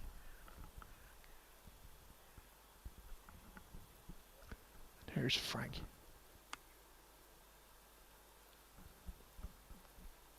That's a good ball as well. And I'm sure we're gonna take in that pitch now from Damien in just a moment. It's a super ball, just pitched by the hole. And here we are just now. A super strike. And the club twirl, he knew that was on a good line, And look at that, nearly slam dunked it and then nearly spun back in. Only for the break in the green. I think that was spinning into the hole.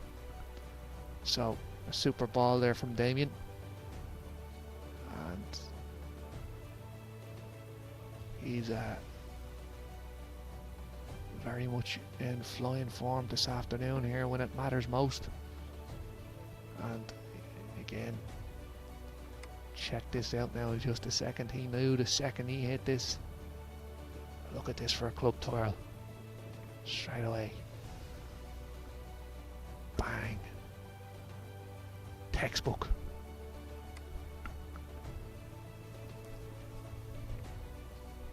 So, John Farrell, come on, John. Really want you to get this, buddy. Unlucky, pal. Unlucky. It was a good effort. And that was a really good round there for John.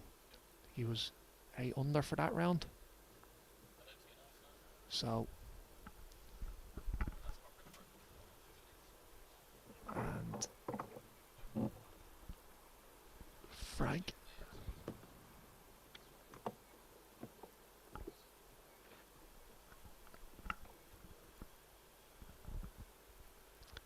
So this should be breaking from right to left. Indeed it does. Just gone by the hole. Now, so that brings us then to Damien, who taps in to get to 27 under. And after that then, we will be taking in our overnight leader from Tralee, Darren Goodall. So, Damien looks like he's going to be the outright leader unless somebody has a fantastic 9 holes on the way in.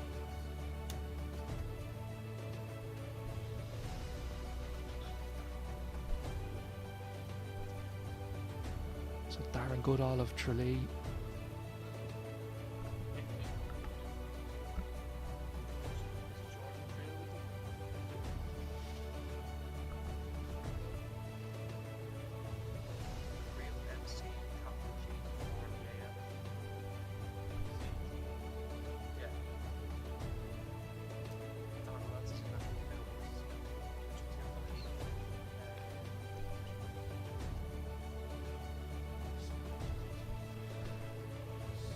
So we will be joining up with Darren Goodall of Tralee and also George McGreal. The easiest hole in the course, according to Index, is a great opportunity for players to birdie. A short pitch with a flat green, with not too much danger around the green.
as you see there. John Farrell was 4 over par and he ended up finishing 5 under. So, well done to him. Of course, he had the hole in one that we didn't happen to capture as we were with another group, but I know he won a few quid out of that from the group he was travelling with, so well done. And then Damien, that was a super putt. Jason Cregan playing some super stuff, ended up in the bunker and hit a great chip out then to leave it close. And this was a great putt that he managed to utilise his putter and get it. Karen Earls just short, with John just missing out on the chip.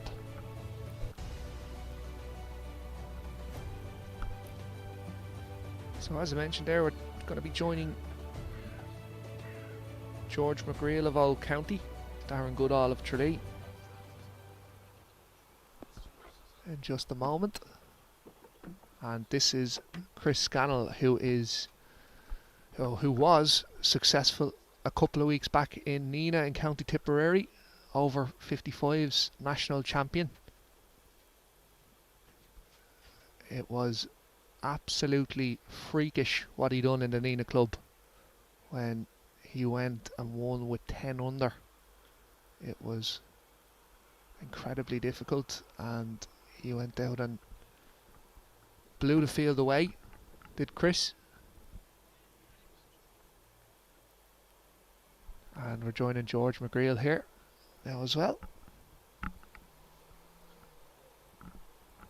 George has gotten to 20 under par, so if he can get a couple more on the way in, he might even be out in the final group.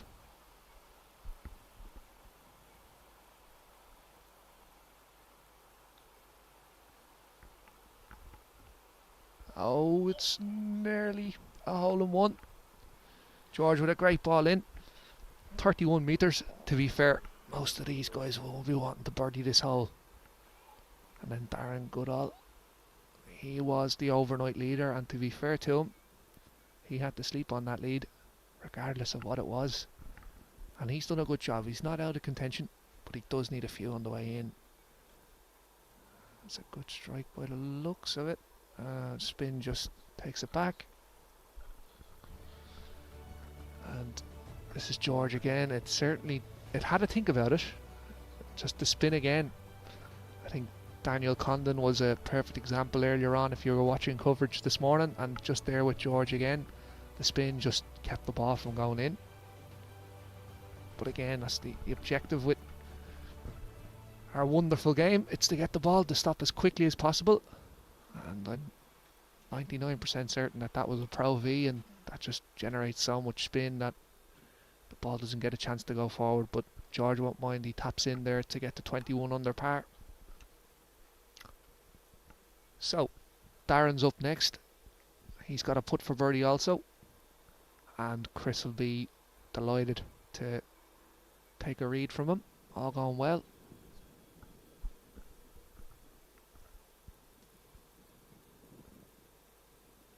So just needs to make sure this is okay off the apron, which it is, but it's just gone running by.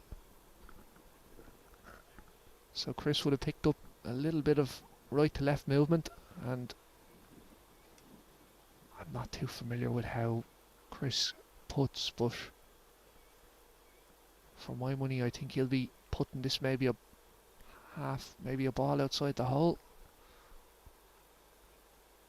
If he wants to be aggressive, he could go half a ball and firm. So here we go. Just didn't break. I thought it was absolutely perfect. It wouldn't take the fall there at the last couple of rolls. So Chris still 10 under par.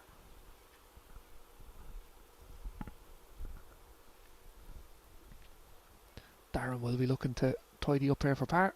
Again, now this does have a little bit of movement, so he'll need to give this the respect it deserves. No doubt he will. And he should tidy up. He hasn't. So that's one gone there for Darren. Again, just a movement in the posts that you expect. Well done, good man. Taking a run, just get out of there. That's definitely a couple of shots lost to the field. A flat tee shot which plays on to a flat green means players will be looking to capitalize on a scoring opportunity here. Players cannot be short, and if a ball lands left of the green, players could find themselves in trouble.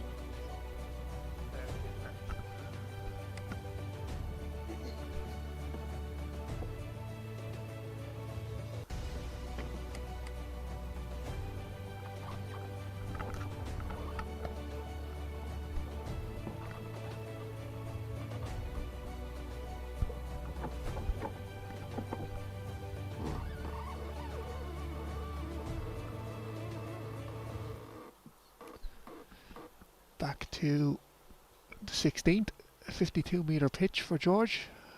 It should spin, and that's a really good ball. So that's a good opportunity for George to get to 22 under par. Chris will be looking to try and get that a little bit closer, as you'd imagine.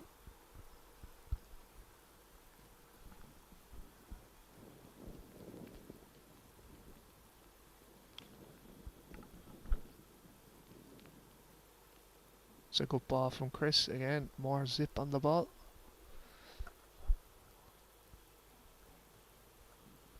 So Darren,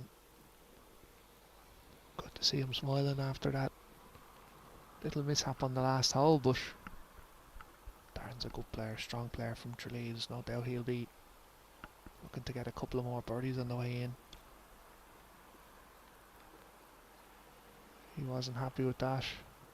He's left that short. That is in a very awkward spot. He's going to have a very strange stance, to say the least. That's the bridge. That's just in front of him where he'll be standing. So I was very, very fortunate to play the course yesterday myself, and I can tell you from my own experience, it's in championship condition. It's very much going to catch you out if you don't hit the greens, and this is an example. Darren, who in his own right is an excellent senior, is in a spot of bother here. So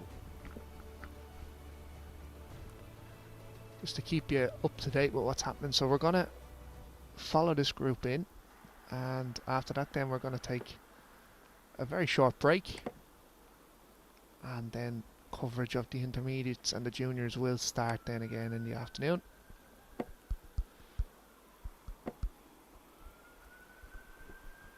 So George here, putt for birdie. Again, this putt's going to be swinging from left to right. I'd imagine maybe a ball and a half. Not even a ball and a half, actually, when you think about it. George has seems to be an aggressive putter, so maybe just a ball left at a hole.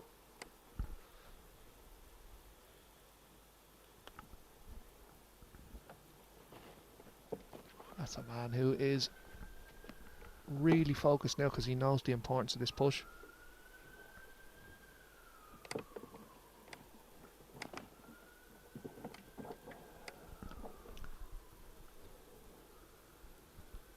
Mallet head spider putter, option that's very popular on the pitch and putt circuit,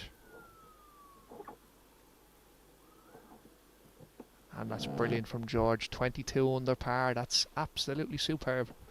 Just breaks in right at the hole, and that's him now with a great chance of being in the final grouping. So Darren actually done quite well. He's left himself on the green, and you'd imagine he'll tidy up after seeing George's push. Yeah, total similar putt, just on the total opposite side, so right to left for him, and he does get it. And here's Chris now for birdie as well in just a second.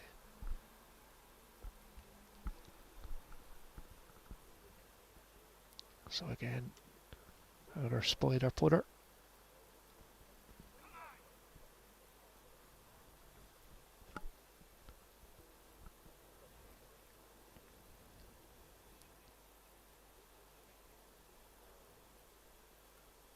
He just didn't hit it. So level par, sorry, a par there for Chris.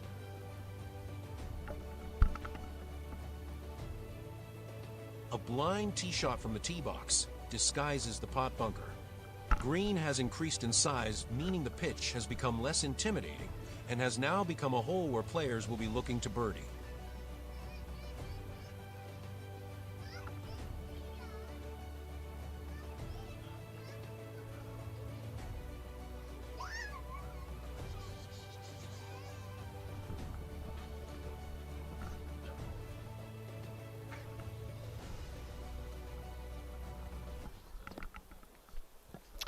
So back to the 17th, and George McGrail, a 47-metre pitch. As you can see, it's into the wind now, so be looking to give that a little bit more.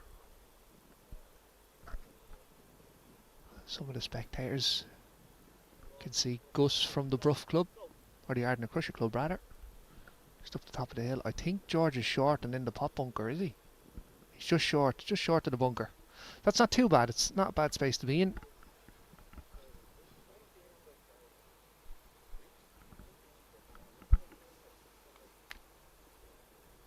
Chris now.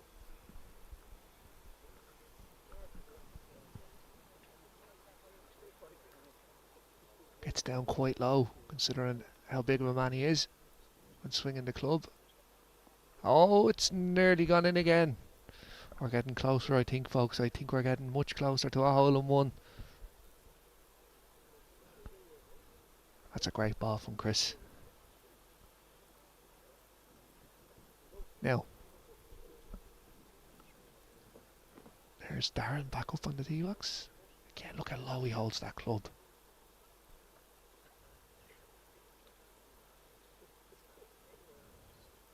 And that's a good ball as well.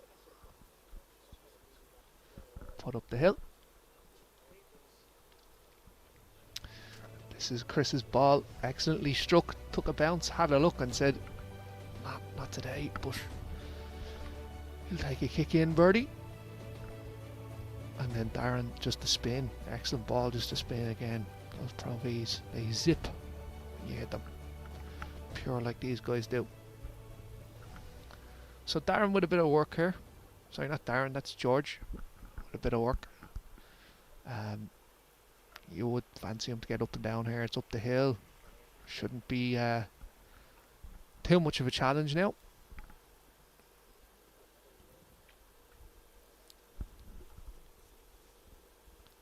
Looks like the face is going to be open with the chip.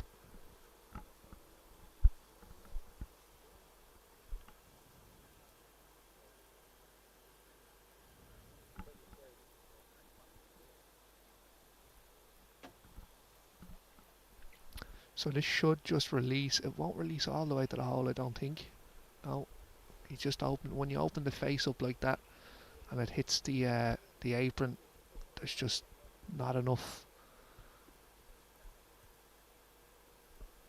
power behind the ball, rather.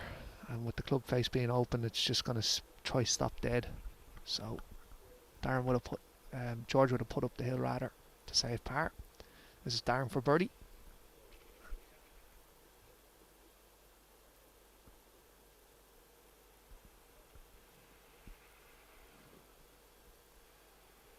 A couple of bobbles, and that in turn did throw it off the line. It looked like it was heading towards the hole, lost that little bit of pace and broke.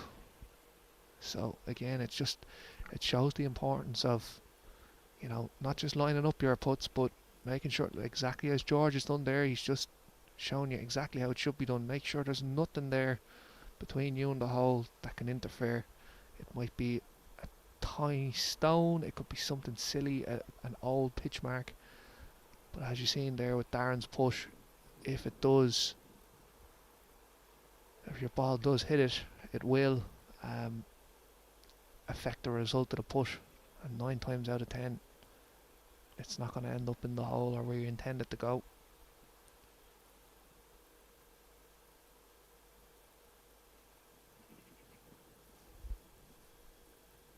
Again, took a bobble, but it got there. Good man, George. Well done, buddy. Well done. So, this is Chris now. Chris was a little disappointed with the last push, and yeah, was quite surprised to see him miss the last one, but you would like to think he would get this. Yes, well done. Straight in the middle of the hole. It's a good birdie. The finishing hole has many dangers. Bunkers short and left of the green. Green slopes from right to left towards the bunker, which will add for a bit of excitement for the final hole of the championship.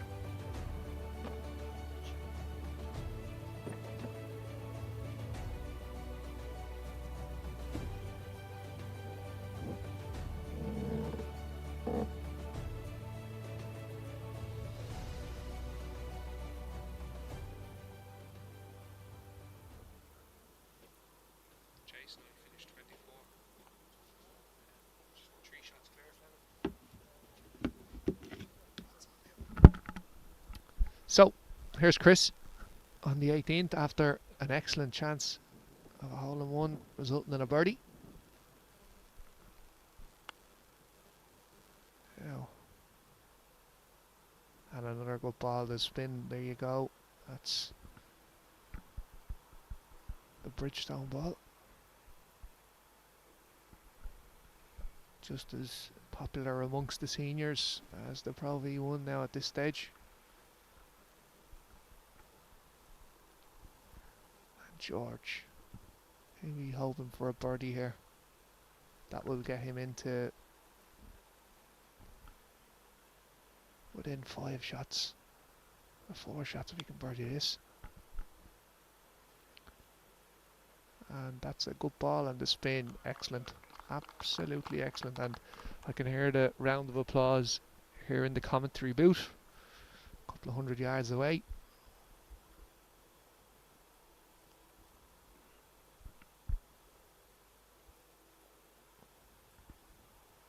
There's Darren. Again, that club, very unique the way he holds it right down. Similar to Chris in a sense.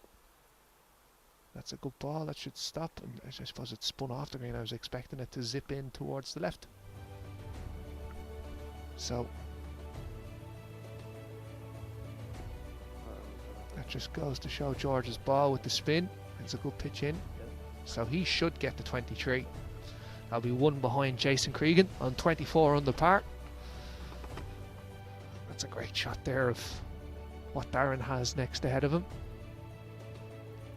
And you can see that's how much spin is generated on those Pro Vs, is that they do end up having the face start to chip away over time when they are repeatedly spun the way you would do in pitch and push.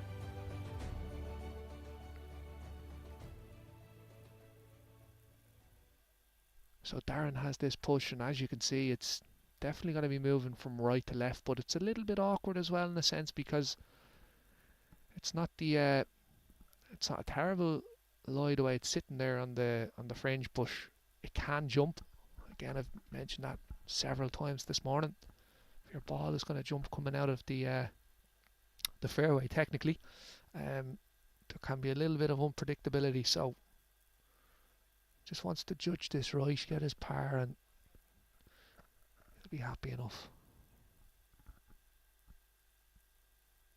There you go. You see the jump, and just throws it off the line. So par there for Darren.